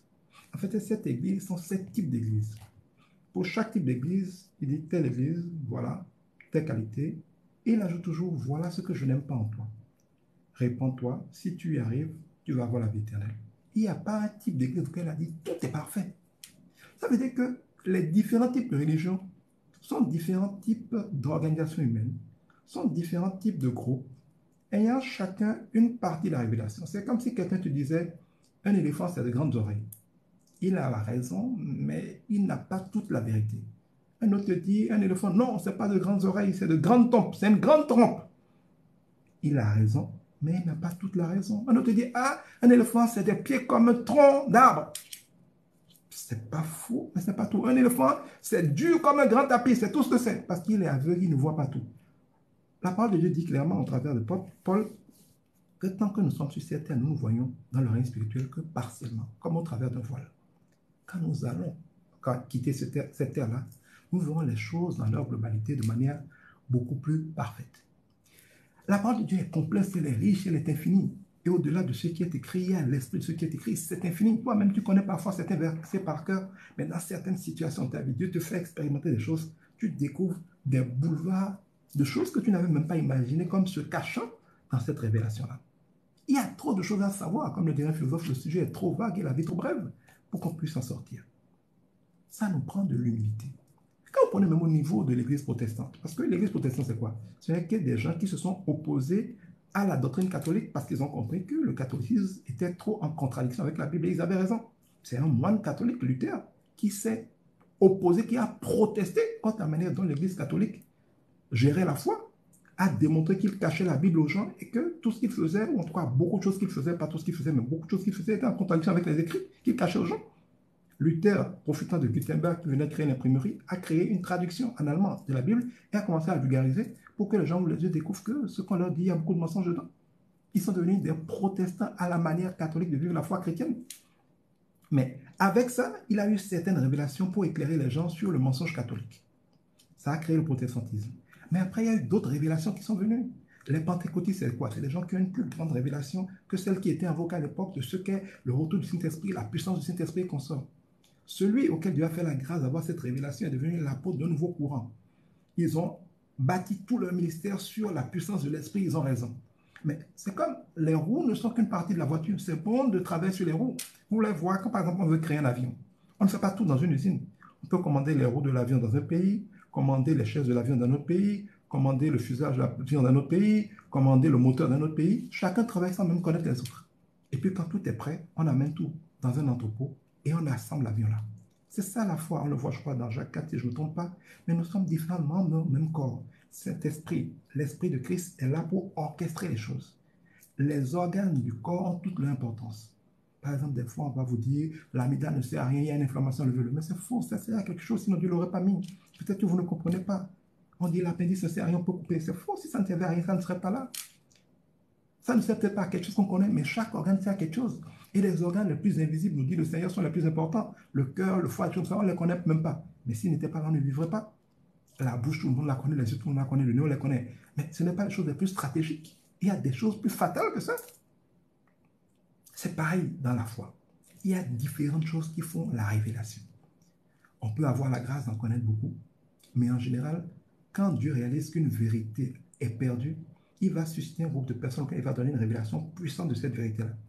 Eux, leur vie consistera à restaurer cette vérité-là, à la remettre au goût du jour. Et naturellement, parce que c'est leur appel, ils vont concentrer tout leur travail sur cette vérité-là, pour que cette vérité qui semblait oubliée dans le monde soit restaurée, que tout le monde en parle à nouveau. Mais Dieu ne fait pas ça pour qu'on en vienne à croire que la foi chrétienne ne consiste qu'à travailler avec le Saint-Esprit. Il fait ça pour que les gens qui sont censés avoir déjà la foi chrétienne dans son ensemble puissent prendre la révélation de la puissance du Saint-Esprit en plus pour booster leur foi. Si on avait l'humilité et la vision d'ensemble de la foi, chaque courant a quelque chose à apporter à la foi dans son ensemble. On doit discerner ce que ça apporte, le prendre en plus et continuer. On dit les apostoliques, mais c'est aussi un courant qui est venu dire il faut qu'on fasse comme les apôtres, quelles étaient les anciennes choses, comment les gens faisaient la base, et puis les catholiques nous ont fait perdre ça, nous devons retourner aux fondations des apôtres. C'est bien, mais la foi chrétienne ne peut pas, ou la foi en Dieu ne peut pas se réduire à faire comme les apôtres. Vous allez avoir les baptistes, ils ont restauré la révélation sur le baptême, c'est bien beau, mais ça ne peut pas faire la foi chrétienne, et ainsi de suite. Il y a différents courants qui correspondent simplement à des gens qui ont été appelés à mettre l'emphase sur un aspect de la vérité, afin que les chrétiens soient équilibrés et propres à toute bonne œuvre. Mais l'orgueil, l'esprit de rivalité, le manque d'humilité, le manque de discernement de ce qu'est le Seigneur, fait que des gens auxquels on a donné des bouts de l'avion, pour que chacun y travaille et qu'ils se retrouvent ensemble, nous faisant la force, pour que les différentes parties du corps se retrouvent, soient bien ajustées par le maître d'orchestre qu'est le Christ, pour donner des gens épanouis, des gens brillants, des gens qui impactent le monde. On en est pour le moment encore à la phase où ces gens-là se croient parfois ennemis, au lieu de comprendre qu'ils sont différents artisans de la même œuvre. Quand vous prenez par exemple nos frères musulmans, ils ont des choses que les autres devraient leur envier. C'est des gens qui craignent Dieu plus que les autres. Moi, j'ai fait beaucoup de recrutement à travers le cabinet Afrique Conseil, qui est le cabinet de mon père, qui est l'un des leaders du marché sur le recrutement. J'ai fait beaucoup d'entretiens de recrutement. J'ai régulièrement vu des gens qui viennent, qui sont au chômage, et tu vérifies pourquoi ils sont au chômage. Tu découvres que c'est par exemple un musulman. Il travaille, il était par exemple agent d'entretien ou chauffeur. Son patron est obligé de l'amener ou de l'utiliser pour la mettre dans des maisons de passe, pour aller chercher des filles de joie ou des femmes d'autrui avec qui il va coucher. Il dit, moi en tant que chrétien, Allah va me punir. J'ai dit, patron, je ne peux pas faire ça. Patron m'a chassé. J'ai vu plein de cas, des dizaines de cas de musulmans qui ont perdu leur emploi, qui ont eu des problèmes, parce que dans la crainte de Dieu, une crainte quasiment excessive, parce qu'ils pensent qu'Allah va frapper pour tout et rien, mais ils ont une crainte de Dieu. Il a dû perdre son emploi, il a été prêt à perdre son emploi parce qu'il ne veut pas désobéir à Allah. Tu vas voir les banabanas qui vendent par exemple des trucs électriques ou ça viande. Quel que soit le nombre de clients qui est là, quand l'heure de la prière arrive, il vous laisse tous. Il va prier devant vous. Dans les pays arabes, un avion peut devoir atterrir. Quand c'est l'heure de la prière, on met la sirène, tous s'arrêtent, ils prient d'abord. Ils ont une telle crainte de Dieu. Elle est devenue légaliste mécanique. Mais ils ont une crainte de Dieu, ils ont peur de déplaire à Dieu. Et ça, tout homme qui veut marcher en Dieu, qu'il soit chrétien, animiste, n'importe quoi, devrait humblement dire ça là, dans l'islam, c'est bon. Il faut arrêter de raconter des bêtises. On dit chez nous, enfants, avoir quelqu'un ou un pas. Quand ton ennemi s'habille bien, il faut le reconnaître. Parce que ça, tout croyant doit le prendre des musulmans. Ils ont donc une grande crainte de Dieu. C'est le pilier de Moïse. Ils sont très légalistes. Ils ont aussi une grande foi, les musulmans. Ils croient que tout dépend de Dieu. Dieu dit dans sa parole que celui qui dit « Demain, j'irai à la ville, je ferai mes affaires, je ferai telle chose », Dieu dit « Idiot, tu ne sais même pas si tu le verras demain. » Tu devrais plutôt dire « S'il plaît à Dieu, je le ferai. » Ça, c'est ce que Dieu dit. Les chrétiens s'écrivent dans notre Bible. Mais les chrétiens ne disent pas souvent s'il plaît à Dieu. Ah, je vais faire telle stratégie, je fixe mon objectif, je vais jeûner, je vais prier, le Seigneur va me donner. C'est ça que nous disons. Mais tu ne verras jamais un musulman faire comme ça, en tout cas un vrai musulman. Le vrai musulman, quoi que tu dises de faire, il te dira Inch'Allah, c'est-à-dire s'il plaît à Dieu. Il a cette humilité qui sait que quoi qu'il planifie, quoi qu'il veuille, quoi qu'il pense, si Allah ne bénit pas, si Dieu ne bénit pas, il ne l'aura pas. En ça, il est meilleur qu'un chrétien, je suis désolé. Même moi, je n'ai pas encore cette habitude, j'y travaille. Ça veut dire que dans son éducation de base, cette humilité constante de dire Inch'Allah, tout croyant, tout chrétien, tout animiste doit l'imiter. Il a une leçon à nous apprendre. Ça ne veut pas que tout est bon. Par ailleurs, vous allez voir quand je prends par exemple nos frères Yoruba. qui sont souvent aussi musulmans. Ils connaissent en certaines choses le pouvoir de la parole plus que les chrétiens. Quand vous avez par exemple un fonds, vous avez besoin d'argent, vous n'avez pas d'argent, quelqu'un demande de l'argent, parfois même tu en as, parce que tu ne veux pas lui donner, tu dis je n'en ai pas. Ou parce que tu n'en as pas, tu dis je n'en ai pas. Mais on oublie qu'il est écrit dans la Bible que le faible dise je suis fort, que le pauvre dise je suis riche. Est-ce que Dieu nous demande de mentir? Non. La situation de problème est la réalité perceptible, comme je vous ai expliqué tout à l'heure. Mais la vérité, c'est qu'en Dieu, tout est abondance. Nous sommes peut-être pas encore connectés à l'abondance, mais la vérité en esprit, c'est l'abondance. Dieu dit que si deux personnes se mettent d'accord, tout ce qu'ils demanderont leur sera donné. Si tu te mets d'accord avec la réalité, le diable pour dire que tu as des problèmes, c'est ce que tu auras. Mais si tu te mets d'accord avec la parole de Dieu qui dit que vous êtes déjà bénis de toutes les bénédictions, je suis votre prospérité, vous ne manquerez de rien, 1000 tomberont à votre gauche, 10 000 à votre droite, vous ne serez pas atteints, vous serez dans l'abondance, vous prêterez aux nations. Ça, c'est la vérité. Si tu t'accordes avec la vérité, tu ne diras pas, Seigneur, je manque d'argent, donne-moi de l'argent. Tu diras, je suis riche par toi, tu l'as promis, c'est la vérité. Manifeste-le dans ma réalité. Et donc, quand Dieu dit que le faible dit je suis fort, que le pauvre dit je suis riche, il dit prophétise. La bouche ne nous a pas été donnée pour décrire les situations. C'est du bessissa. Bessissa en français, ça veut dire, en français, c'est incantation. Littéralement, ça veut dire ce qu'on vend par la parole et ce qu'on achète par la parole. Nous, nous saco beko, nous, nous hoko à jode biwin, à quoi t'attends. C'est-à-dire que les incantations, c'est des transactions par seule monnaie, pouvoir de la parole. C'est ça les incantations. Donc, la Bible dit, attention, vous mangez du fruit de vos langues. Vous répondrez de chaque vaine parole que vous aurez prononcée. Si tu passes tout ton temps à dire, je suis foutu, je n'aurai jamais d'argent, je ne m'en sortirai pas, les temps sont durs. Quand tu as l'église, tu pries, Seigneur, bénis-moi, donne-moi un emploi, tout ça, tu libères une parole. Quand tu es en train de vivre dans la vie et que tu vois une situation qui dit, oh, les temps sont foutus, il n'y a plus d'argent dans le pays, il n'y a plus d'emploi, tu viens d'annuler ta première parole par l'autre. Tu imagines un juge ou un président qui écrit un décret pour dire, libère cette personne et qui après, lors d'une intervention au journal, par dit, gardez-le en prison. Qu'est-ce que les gens vont faire? La bouche ne nous a pas été donnée pour décrire les situations. Elle nous a été donnée comme un instrument de commandement. Tout a été fait par la parole, rien n'a été fait sans la parole.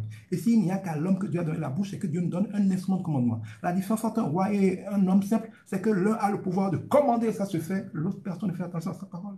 Un croyant véritable a un pouvoir par la parole. Par la parole, on appelle les choses qu'on veut à l'existence. Tu peux appeler des malheurs par la parole. Tu peux appeler la bénédiction, la délivrance par la parole. Par la foi, nous sommes justifiés, mais ce n'est pas la parole que nous commandons en circonstances. Jésus n'a pas pensé dans son cœur que le figuier soit maudit. Il a dit que tu sois maudit, que tu ne portes plus de fruits. Une chose est de croire, et c'est bon, ça nous qualifie. Une autre chose est de libérer la parole pour commander à la création. Dieu dit que celui qui est faible dit je suis fort, que celui qui est pauvre dit je suis riche. Combien de chrétiens obéissent à ça? Ils se plaignent toujours. Et moi, j'ai fait l'expérience avec mon ex-épouse et d'autres personnes.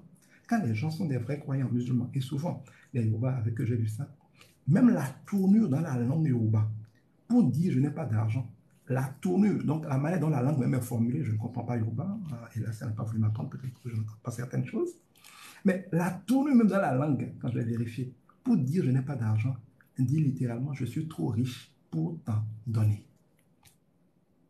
Il faut admettre que ça, c'est une manière ordinaire, culturelle, plus spirituelle, plus croyante, plus de foi, plus conforme à la vérité divine, et donc de Christ, de parler, que ce que nous faisons, je n'ai pas d'argent, je suis pauvre, ainsi de suite. Quand tu dis je suis pauvre parce que tu ne peux pas donner l'argent à la personne, tu ne fais pas que lui mentir, tu viens de libérer une parole qui rentre dans la création. Les démons qui sont toujours là le prennent, ils vont l'accomplir pour toi. Chaque fois que la Bible dit que les anges sont des serviteurs de Dieu, commis pour servir ceux qui doivent hériter du salut, donc de la délivrance de Dieu. Il y a toujours les anges de Dieu et les anges du diable, les démons. Quand par ta bouche, tu libères des paroles qui font le compte du diable, je suis foutu, je suis malade, je ne m'en sortirai pas, les démons le prennent et disent, ah, c'est lui-même qui a dit, la vie et la mort sont à son pouvoir, nous ne pouvons rien lui faire, mais comme lui-même il a dit, Dieu, tu ne peux rien faire pour l'empêcher, on doit l'accomplir. Et Dieu qui est juste est obligé de le laisser accomplir. De la même manière, quand tu dis, je suis béni, je suis victorieux, évidemment, tu déclares ce que Dieu a déclaré, les anges ont vocation de faire la même chose, de prendre ta part de l'accomplir. C'est pour ça que la langue est le gouvernail de la vie des gens. Nos vies sont faites non pas de ce que Dieu a voulu pour nous, mais de ce que nous avons dit. Et ce que nous disons vient de ce que nous croyons. C'est pour ça que c'est de l'abondance du cœur que la bouche parle. Et de ce point de vue, regardez bien les vrais musulmans, ils sont plus sages dans leur manière de parler que les chrétiens. Les chrétiens ont dans la parole de Dieu de quoi se comporter bien. Mais la majorité des chrétiens se comportent mal de ce point de vue. Il faut l'admettre. Si vous prenez par exemple nos parents animistes, ils ont une plus grande révélation de certaines lois spirituelles que nous. Quand vous voyez des cérémonies comme le Koudio, quand vous prenez la manière dont ils font les sacrifices, ils ont un plus grand discernement des règles spirituelles, des modes opératoires des transactions spirituelles que nous les chrétiens. Quand un chrétien a un problème, il commence à passer toute sa nuit, il secoue la tête, il crie, il prie. Et il pense que, bon, plus il va crier, plus ça va changer le problème. C'est des bêtises. La clé pour démarrer une voiture est de la même taille que pour démarrer un avion, un bateau ou un vélo. L'interrupteur pour allumer toute une ville n'est pas plus grand qu'un interrupteur pour allumer une seule ampoule. La prière n'est qu'un interrupteur. Ce n'est pas la prière qui fait les choses. La prière, c'est simplement savoir que Dieu est là, qu'il a la puissance, appuyer sur le bouton pour dire, Seigneur, nous sommes les bétons, c'est-à-dire tu nous as établis sur la terre. Tu as dit que la terre, pour les hommes, tu nous as donné une autorité. La prière, c'est dit, Seigneur, c'est vrai qu'il m'a donné l'autorité dans ma vie, mais je sais que sans toi, je ne peux rien faire. Je t'invite, prends le contrôle, manifeste la gloire, que ton règne vienne, que ta volonté soit faite. Ce n'est pas la prière qui fait les choses. Plus le problème est compliqué, plus tu n'as pas besoin de crier, plus tu n'as pas besoin de prier longtemps. C'est un mensonge du diable que si tu as un grand problème, tu dois prier longtemps. Si tu as un grand problème, tu dois jeûner. Combien de fois Jésus a jeûné avant de régler les problèmes? Même quand on dit qu'il a été écrit il a dit que cette sorte de démon-là ne sort que par le jeûne et la prière. Est-ce que Jésus s'est arrêté pour dire, attendez, que j'aille jeûner avant de venir de sortir? Non. Il parlait là d'un jeûne en esprit en vérité. Le jeûne en esprit en vérité, c'est jeûner le péché. Le corps charnel, c'est-à-dire l'âme aime péché. Celui qui est en Christ doit priver l'âme de péché, de nourrir la chair, comme on dit. Si nous sommes en Christ vraiment et que nous marchons par l'esprit, nous jeûnons toujours en chair, c'est-à-dire nous privons toujours la chair de ce qu'il veut, à savoir désobéir à Dieu. Je dis, mais on ne peut pas être avec l'époux et jeûner. Si nous sommes en Christ, nous sommes avec l'époux. Il dit, on ne peut pas mettre du vin nouveau dans une vieille outre. On ne peut pas mettre la nouvelle alliance, la vie dans la grâce, dans la vie du jeûne. Je ne dis pas de ne jamais jeûner. On peut être inspiré par le Saint-Esprit à faire des retraites spirituelles, chercher la face de Dieu pour avoir une révélation. Mais que chaque fois qu'on a un problème, on compte sur le jeûne. Il faut que le jeûne Dieu va m'exaucer, c'est de l'idolâtrie. L'idolâtrie, c'est chaque fois que vous comptez sur autre chose que Dieu pour avoir la solution. Si tu comptes sur la prière pour avoir la solution, que tu crois que c'est la prière qui donne la solution, tu fais de la prière une idole. Si tu comptes sur le jeûne, tu fais du jeûne une idole. Si tu comptes sur ton pasteur, tu fais ton pasteur une idole. Même si c'est de bonnes choses, si tu comptes sur elle pour te sauver, tu en fais des idoles. Tu dois compter sur Dieu seul. Et parce que tu sais que Dieu le fera, tu peux utiliser ces choses-là selon que Dieu t'inspire. Ça vous paraît bizarre, mais c'est comme si, par exemple, tu as un problème. Tu es censé te plaindre au commissariat. Mais si tu ne te plains pas au commissariat, libre au commissaire de t'envoyer un policier pour agir, mais que tu vas avoir un policier que tu connais et tu le corromps pour agir, tu es en infraction. Parce que lui n'a pas le pouvoir de mobiliser toute la police, l'armée, tout ce qu'il faut pour t'aider. Il est limité et c'est illégal. Mais si tu poses un problème au commissariat, même s'il faut déployer l'armée, n'importe quoi, le commissaire a le pouvoir de mobiliser ce policier, il a beaucoup d'autres pour régler ton problème. Ça ne sert à rien de passer ton temps à savoir quel ange fait ci, quel ange il faut invoquer. C'est des bêtises. On ne cherche pas à savoir quel docteur aller voir dans un hôpital, quel policier il faut aller voir. On appelle l'hôpital, on appelle la police, on appelle le gouvernement et à eux de déployer leurs moyens. Le chrétien a le privilège de s'adresser à Christ et savoir que Christ étant le maître de tout cela, il va déployer ce qu'il faut pour ton salut. Point final. Donc, quand tu as un problème, ne compte sur rien d'autre que Dieu. Va à Dieu. On peut jeûner pour contrôler notre gourmandise, mais ça, ce n'est pas le jeûne au sens spirituel. Si tu fais de la diète, tu fais un régime, ne l'appelle pas du jeûne. On peut jeûner pour se sentir bien, on peut jeûner pour permettre à son corps de se régénérer, parce que quand on mange, là, ça fatigue. Mais la vérité, c'est que Dieu dit de faire toutes choses avec sobriété. Ne faites pas d'excès de table. Si quand vous mangez immédiatement, vous avez sommeil, vous avez bon qu'à aller dormir, ça veut dire que vous avez déjà trop mangé. La sagesse n'est pas de faire des périodes de jeûne et des périodes de gourmandise. C'est d'apprendre à vivre modérément. La Bible dit ne faites pas d'excès de table. Mangez sobrement. Si vous êtes dans une période où vous avez besoin de vous concentrer beaucoup, vous savez que si vous mangez du haricot, de l'île pilé, vous allez dormir. Mangez des fruits, mangez des repas légers, buvez légèrement. N'exagérez pas. Mais cette vie où on mange d'abord n'importe quoi tout le temps, et de temps en temps on veut se blaguer en faisant des jeûnes, n'est pas saine. Tout ce qui n'est pas naturel et qui est ponctuel ne règle pas durablement des problèmes qui sont des problèmes durables. Donc, quand vous voulez régler un problème, allez à Dieu simplement. Posez-lui le problème en ne comptant pour être exaucé que sur une seule chose. La grâce de Dieu, l'amour de Dieu, la volonté de Dieu de nous bénir. Mais quand Dieu veut te bénir, il a déjà tout accompli, il va te donner des instructions. Il dit, il envoya sa parole pour les guérir. Tu as un problème, tu pries Dieu. Dieu va te répondre généralement en mettant à cœur des instructions. peut te dire, va pardonner telle personne, ou réconcilier-toi avec telle personne, ou va faire telle chose, ou apprends à faire ci, ou démissionne de ça. Dieu nous donne toujours une instruction. Quand tu poses un problème à Dieu, tu as parlé. Mais écoute, qu'est-ce qu'il dit? Il peut te répondre immédiatement dans ton cœur, il peut te répondre par un songe, il peut te répondre par un pasteur, il peut te répondre par un livre, il peut te répondre par différentes manières. Un instant, s'il vous plaît, j'ai ma chère épouse qui m'appelle, donc je vais décrocher. Allô, chérie. Ta batterie a fini. D'accord, chérie. J'étais dans un direct TikTok là. Je vais finir avec eux, je te rappelle. Ça va pas traîner. À tout à l'heure. Je suis en direct comme toi. Donc, je dis aussi à mes amis qui sont allés que c'est ma chère épouse. Je décroche aux choses on appelle. Sinon, les femmes là s'inquiètent. Elle va dire, il est où à cette heure-ci, puis il décroche pas. Tu dis, il faut venir si tu veux, il n'y a pas de problème. Si tu peux, il faut venir. Je ne sais même pas comment faire les choses, mais il faut essayer de venir. Ok, tout à l'heure. Alors, je suis à vous. Donc, vous voyez, la foi, c'est de compter sur Dieu. Même si tu pries, ce n'est pas que prier est mauvais, mais tu dois prier en sachant que ce qui fait ton exaucement, ce n'est pas ta prière. Parce que tu as prié toute la nuit que Dieu va t'exaucer plus. Il dit, je sais de quoi vous avez besoin, tout est accompli. Demandez et je vous donnerai. La prière est pour dire, papa, merci, tu l'as déjà fait. Manifeste le pardon. C'est tout. Jésus, même pour éveiller les morts, Talita Koumi, Lazare, sort, déliez-le. C'est une phrase. Regardez comment les chrétiens prient. On prie beaucoup, beaucoup, beaucoup, de manière infinie. Est-ce que c'est ça que Jésus faisait? Mais par contre, regardez nos parents animistes. Quand tu fais quelque chose à un vieux, qu'est-ce qu'il fait? Il a fini. Il libère une parole. Puis il a fini. Si on veut être sérieux, cette manière de commander là, cette manière d'interagir dans le reste spirituel, cette manière de s'agber, de prophétiser, parce que prier c'est du bessissa, c'est de la prophétie. Il y a des mots que nous utilisons qui nous perdent en fait. C'est ça, c'est de l'incantation. Est-ce que la manière des animistes, des grands féticheurs, des sorciers d'opérer n'est pas plus conforme à la vérité divine que ce que les chrétiens font? Et si on ne fait pas programme de prière pendant toute une nuit, on ne pense pas encore qu'on a été exaucé ou qu'on peut être exaucé. On a transformé la prière, le jeûne, l'adoration, la louange en idole. C'est des choses qu'on fait parce qu'on est aimé par Dieu, parce qu'on aime Dieu. Ce n'est pas des choses qu'on fait pour être aimé par Dieu. Je ne sais pas si vous me comprenez. Le tout, je ne dis pas que ces choses sont mauvaises. Si on essaie par ces choses d'être qualifié, nous sommes dans l'idolâtrie. Si parce qu'on est qualifié, qu'on aime Dieu, on fait ces choses, on est dans la vie sainte. De ce point de vue, les animistes sont meilleurs que nous. Quand tu vois la manière dont les animistes opèrent, les animistes, par exemple, si on leur dit que son fan ne mange pas d'haricots, et il sait que nous, ou tel jour, on ne parle pas du blanc, ou bien je vois des gens qui sont des cadres, mais on leur dit qu'à cause de leur fan là, les mercredis, ils ne doivent pas porter de chemise. Mais ils ont une telle crainte de leur divinité que si on dit que ça ne mangera pas d'haricots, lui ne mange pas d'haricots. Si on dit qu'il doit garder le ventre nu tous les mercredis, vous le verrez faire 4, il se balade avec le ventre nu, ou il ne va pas au boulot.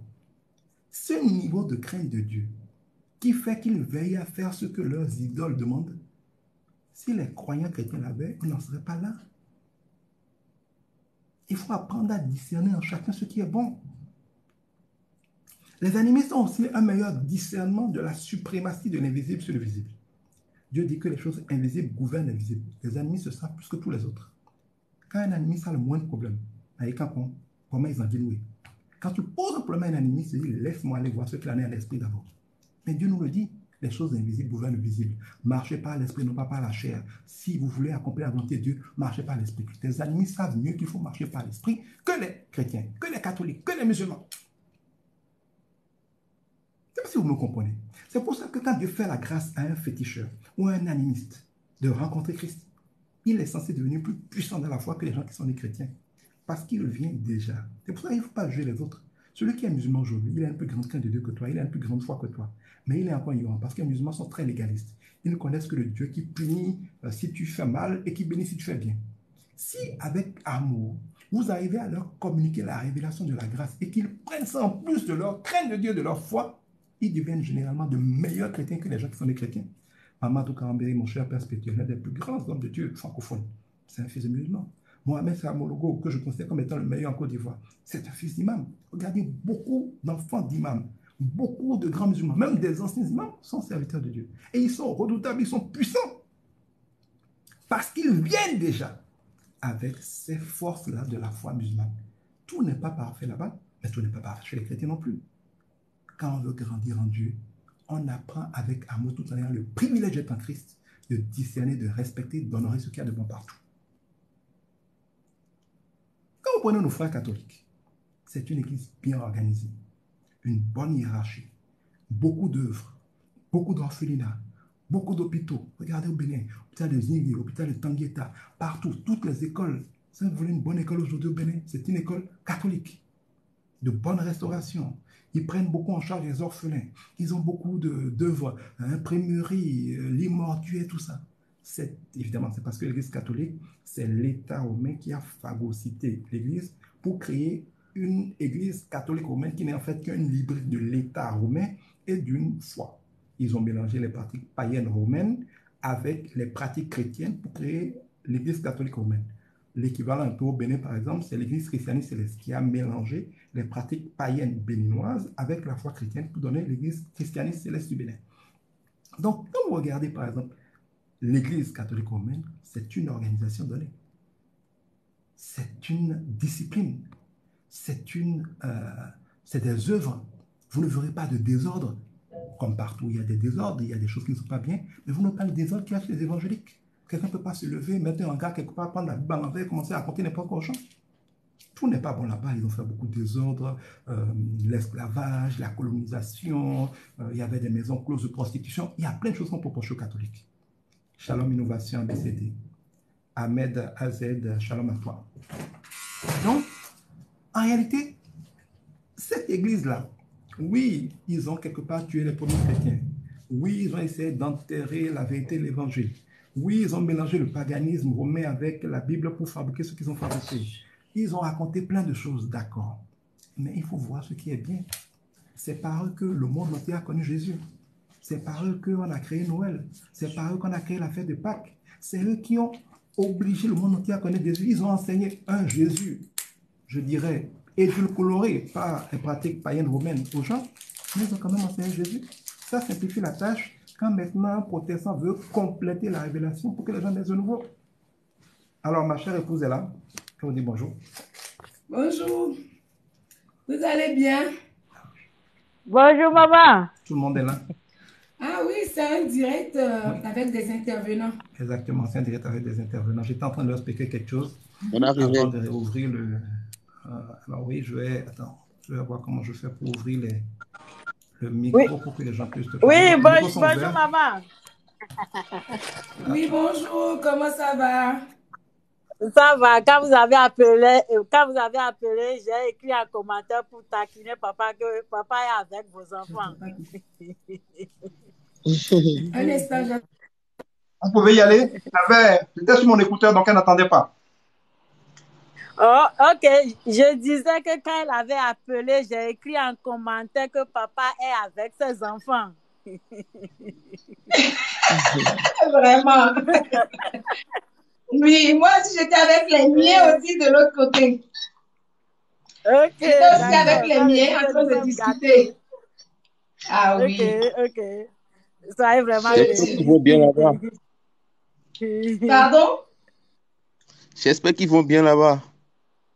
Oui, super bien. En fait, on a fini le culte et puis après, on est resté à gérer quelques situations au niveau de l'église.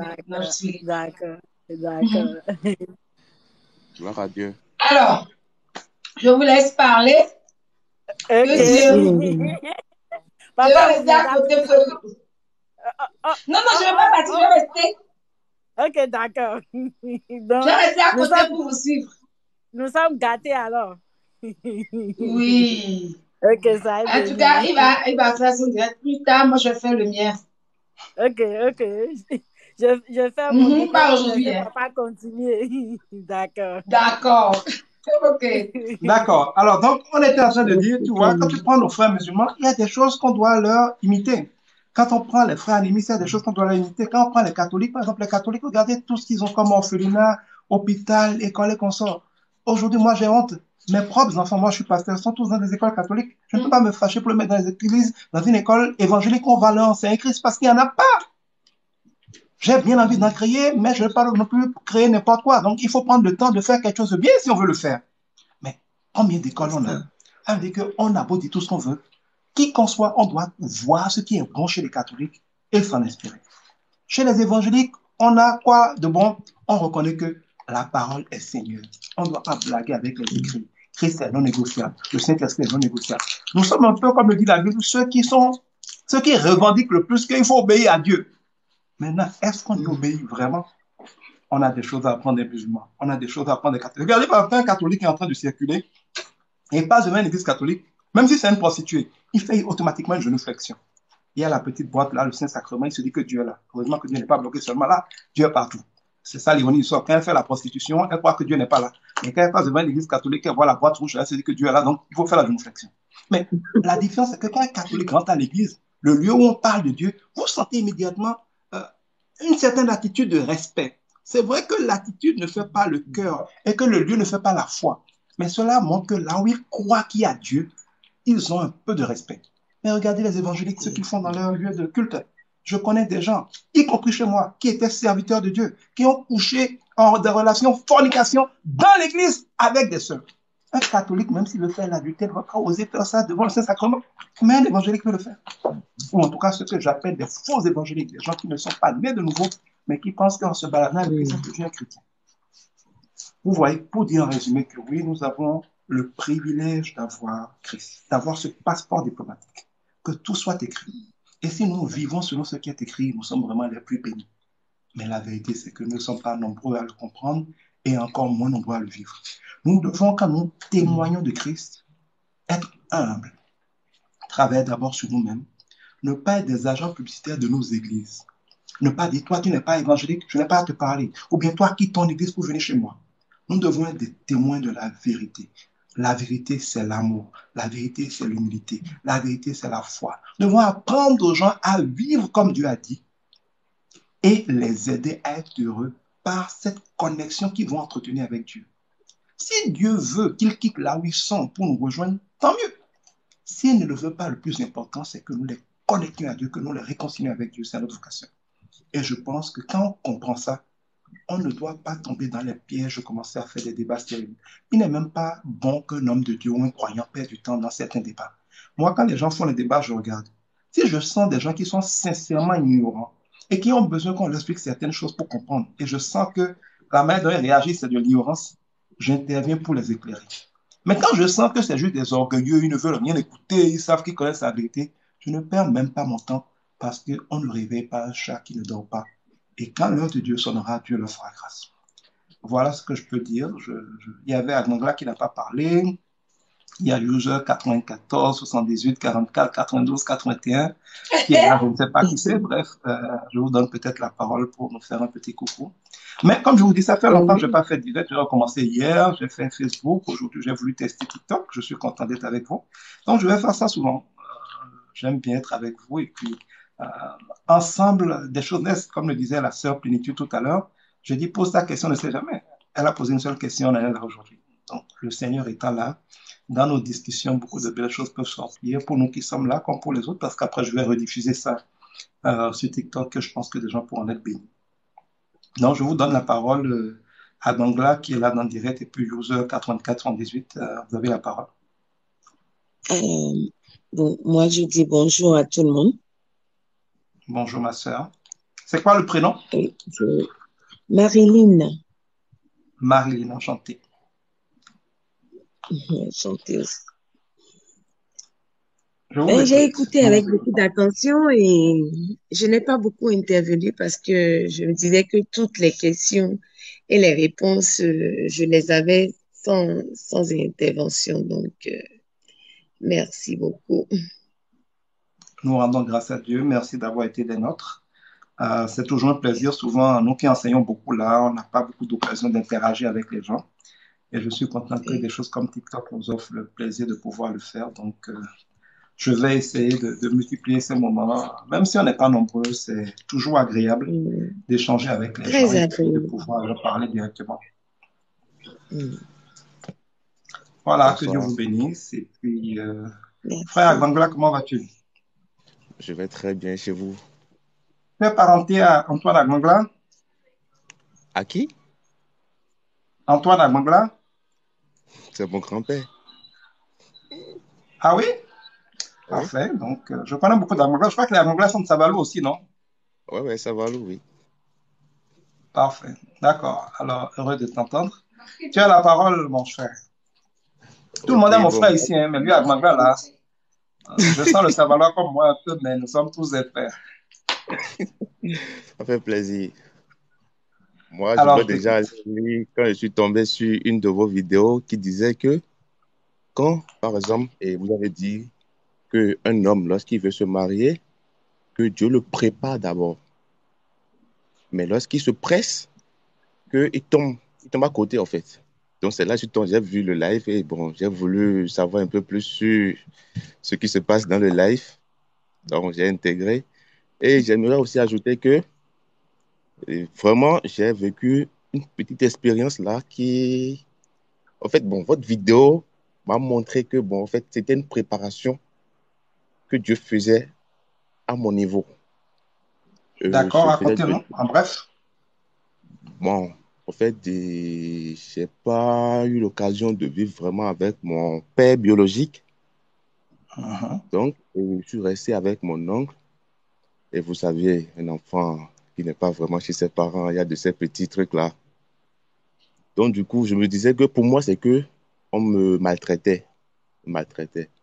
Mais tout ce que je faisais à la maison là, aujourd'hui, c'est ça qui m'a permis aujourd'hui, qui m'a amené à trouver un monsieur grâce à qui il m'a payé le master des millions.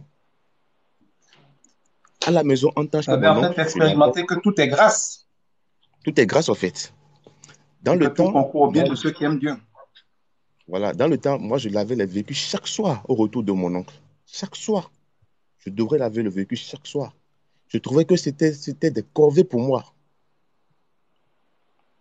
Mais c'est grâce au lavage de véhicules là, aujourd'hui, c'est grâce à ce lavage-là que j'ai rencontré des messieurs, mais ils se sont dit, mais ce jeune homme-là, il ne se fatigue pas de laver mon véhicule chaque jour. Mais il a dit qu'il est correct, c'est les petits trucs de maison là que je fais souvent, mais il dit, ok, bon, dans ce cas, je vais l'aider. Il m'a payé une Tout moto, à fait. plus de 700 000. Tout à fait. Tout Et, à fait. et je suis en train de faire mon master actuellement, je n'ai pas encore terminé. Et il a promis de me payer les deux masters. Donc, c'était juste pour donner la... Bon, en fait, j'étais content, en fait, de voir votre vidéo qui me fait, comment je dirais, qui m'a fait un peu, qui m'a amené un peu en arrière, quoi, pour me confirmer ce que Dieu voulait faire à travers. Si j'étais un enfant récalcitrant et que je ne faisais pas bon, ces soi-disant corvées-là dans le temps, je ne crois pas qu'aujourd'hui, je n'aurais pas cette grâce-là aujourd'hui, en fait. Vous avez totalement raison. Dieu dit d'ailleurs de s'occuper des affaires de Mm. notre maître pour qu'il nous donne nos propres affaires. Aujourd'hui, les Voilà. gens sont toujours en train de faire des calculs, ils ne me payent pas, ils ne me traitent pas bien. Au lieu de se soumettre, on dit, humilions-nous sous la main puissante de Dieu en attendant qu'il nous élève au temps convenu. Beaucoup de gens Voilà. aujourd'hui, au lieu de s'humilier là où Dieu les a mis, dans un emploi, chez quelqu'un, chez un ami, de s'humilier et d'être honnête en laissant Dieu les rémunérer, ils sont toujours en train de vouloir gérer leur propre bonheur tellement, je l'ai dit, je crois, en début de direct, qu'ils manquent les rendez-vous de Dieu. Je disais tout à l'heure, Joseph aurait pu se rebeller contre Potiphar, malgré tout ce qui s'est Oui. passé là, alors qu'il avait raison. Mais en restant humble, il est parti en prison. Il aurait pu se rebeller. Jamais vous ne le verrez se plaindre. Quand vous subissez la vie, c'est pas qu'il ne faut jamais rien faire. Il y a des choses, on a le pouvoir d'arrêter le malheur, il faut l'arrêter. Mais quand vous sentez que la vie vous a positionné quelque part, il faut rendre grâce à Dieu, rester intègre. Quelqu'un dit, je crois que c'est vrai que l'une des choses que Dieu veut dans nos vies, c'est de voir comment nous réagissons à l'épreuve. Vous savez, on ne peut pas savoir ce que vaut un fruit sans l'avoir pressé. Quand on prend un fruit, il faut le couper, il faut le presser pour voir ce qui en sort. Et un Oui. fruit, par exemple, une orange peut avoir l'air d'être très délicieuse, mais quand vous le pressez, vous voyez que ce qui en sort, c'est aigre. Tandis que ça peut sembler être mauvais et que vous pressez, c'est doux. La vie se charge parfois de nous presser pour voir ce qui va sortir de nous. Mais quand la vie nous presse, ce qui sort de nous, c'est ce que nous sommes vraiment. Si dans l'épreuve, dans la douleur, vous manifestez l'œuvre du diable, c'est-à-dire la méchanceté, la rébellion, l'arrogance, c'est-à-dire que c'est le diable qui est en vous. Mais si, comme Joseph ou comme d'autres, dans l'épreuve, vous manifestez l'humilité, la fidélité, la patience envers et contre vous, vous refusez d'agir mal, ça veut dire que c'est ça qui est en vous. Et Dieu vous récompense toujours comme Jésus quand il a été éprouvé. Après l'épreuve vient toujours le temps de la bénédiction. Et donc, votre témoignage est une très belle source de réconfort pour nous, pour ceux qui nous suivent, que Dieu est fidèle et que quand on laisse un peu le temps faire, Dieu ne doit rien à personne. Il fait chaque chose bonne en son temps. Il fait toujours ce qu'il faut pour nous, même si ce n'est pas comme nous voulons et quand nous voulons. Celui qui est fidèle, qui agit bien en pensant à la fidélité de Dieu, n'est et ne sera jamais déçu. Et je vous remercie pour votre témoignage qui nous est très édifiant à cet effet. C'est moi qui vous remercie beaucoup aussi pour l'œuvre de Dieu, pour le travail que vous ne cessez d'abattre, surtout pour nous les jeunes. Merci beaucoup. Donc, Merci aussi à maman. Priez pour nous. C'est pas toujours facile. On a nos propres défis. C'est loin d'être facile. Mais il y a une joie à servir le Seigneur. Et quand vous le faites avec humilité, c'est lui-même qui fait les choses. Il crée les temps, les circonstances, et il fait les choses. C'est parfois très difficile, mais voir des gens qui en sont bénis et entendre que ça les a bénis, c'est très, très réconfortant, parce qu'on oublie parfois qu'on ne perd pas notre temps et on finit par être découragé. Mais ces moments-là nous rappellent qu'on ne perd pas notre temps. Et je vous remercie. Merci à vous tous qui avez été là. Marilyn, merci. Sœur Plénitude, merci. Il y a beaucoup d'autres personnes qui sont sur le direct, qui n'ont pas pu rentrer directement avec nous. Je pense que ce n'est que partie remise. Là, il est 2h30 et on va peut-être se quitter, mais ce n'est que partie remise. Je crois que j'ai beaucoup aimé l'exercice. Merci à vous qui avez été là.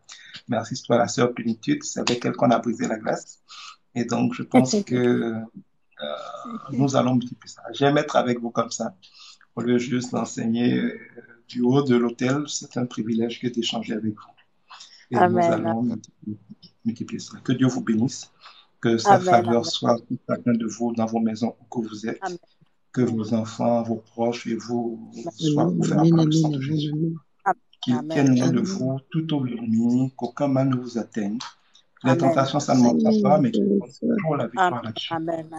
Que son règne lui-même vienne dans votre vie, qu'il agisse au travers de vous, qu'il agisse pour vous, qu'il ouvre les yeux de votre esprit, parce que souvent les choses se passent et nous périssons faute de connaissance. On ne comprend pas qu'est-ce qui se passe. On dit on a tout fait, rien n'a marché. C'est des moments où nous avons besoin juste d'une révélation, que Dieu nous ouvre les yeux. Ça peut être un songe, ça peut être un message comme ça, que Dieu vous ouvre les yeux pour comprendre ce qui se passe et pour savoir quoi faire. Je prie qu'il en soit ainsi. Je prie que Dieu vous visite, que cette nuit soit une nuit de révélation pour vous, que vous ayez des songes. Quand vous avez des songes, dès que vous vous réveillez, notez-les. Prenez l'habitude en dormant d'avoir soit un bloc note électronique, soit un papier. Dès que vous vous réveillez, avant même de vous lever, de commencer à vous agiter, notez ce que vous voyez, les images que vous avez eues, les couleurs que c'était le matin, le soir, les noms des personnes, notez ça.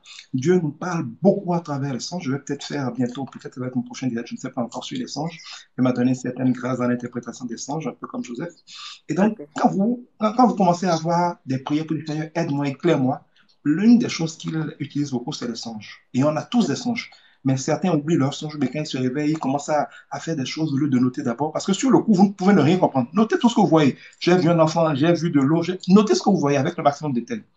Et plus tard dans la journée, vous allez vous calmer pour essayer d'analyser, de décoder ça. Vous allez avoir des merveilleux messages. Parce que Dieu, qui sait que la vie n'est pas facile, est toujours là à nous guider. C'est le berger, il nous oriente, il nous permet de comprendre où on en est, où il faut y aller. Et donc, vous allez avoir dans le bio, vous allez avoir mon adresse électronique. Vous pouvez m'écrire au besoin, pour que, si c'était nécessaire, je vous aide un peu dans l'interprétation des songes.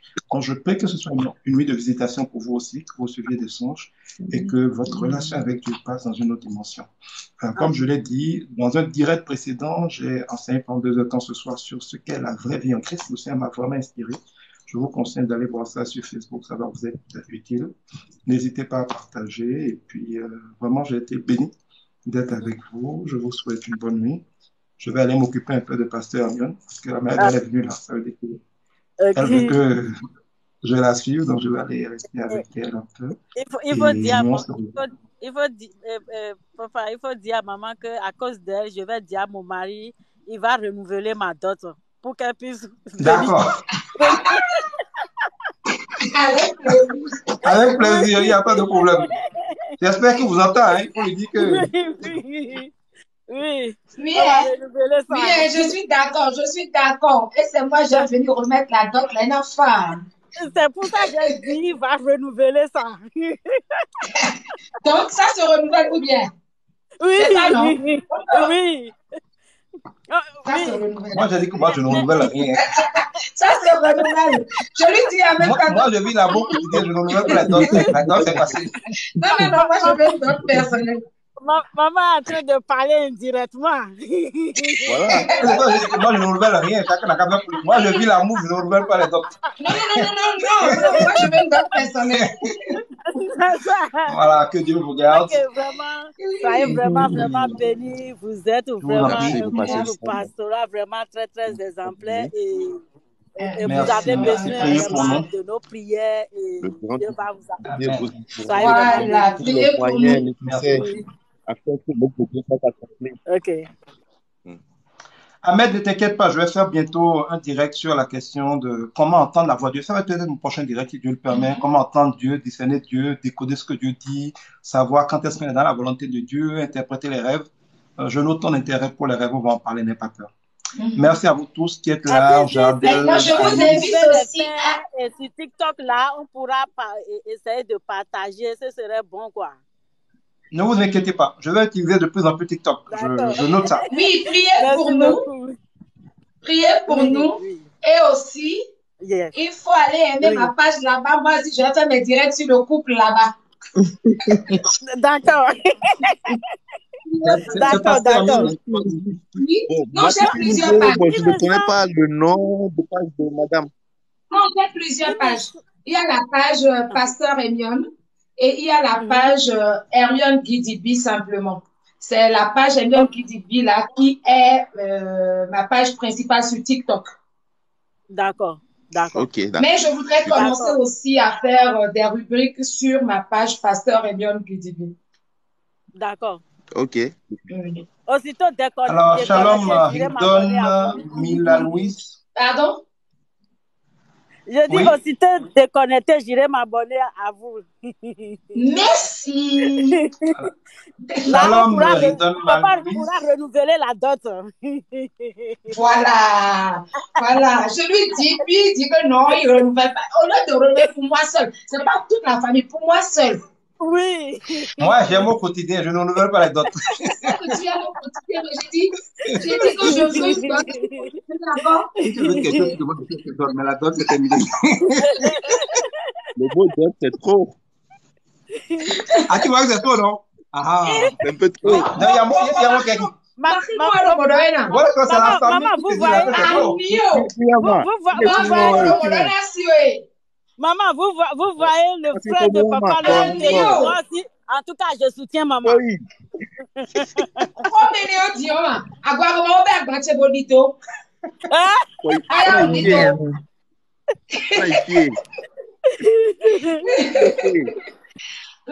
Shalom, le secret de Nickel. Ok, Shalom à vous merci. tous. Je Merci, vois. elle a dit, Shalom, shalom, shalom. elle aime son mari. Ma chérie, tu n'as pas menti. Amour là même là. Yeah. Merci. Merci Claire. Merci à vous tous. Merci Claire Kinsey. Merci Fédol. Vous êtes nombreux en ligne. Oui, hein. Je pense que Dieu vous bénisse. on va se Amen. retrouver souvent. Je vous promets. Je me suis réorganisé. Je suis en train de, parce que au début j'étais très pris par le ministère. Là, je suis en train de me rééquilibrer aussi bien dans les affaires que pour vos services sur les réseaux sociaux. Parce que vous savez, avec tout ce que Dieu nous a donné, ça ne peut pas être que pour l'Église. C'est pour tous ceux qui ont besoin de nous partout. Priez pour nous, aidez-nous à partager. Nous voulons nous rendre plus disponibles pour pouvoir aider les gens de partout. Ils sont musulmans, mais c'est pas ça le problème. Les gens ont besoin de comprendre pour être heureux. C'est pas une affaire de religion.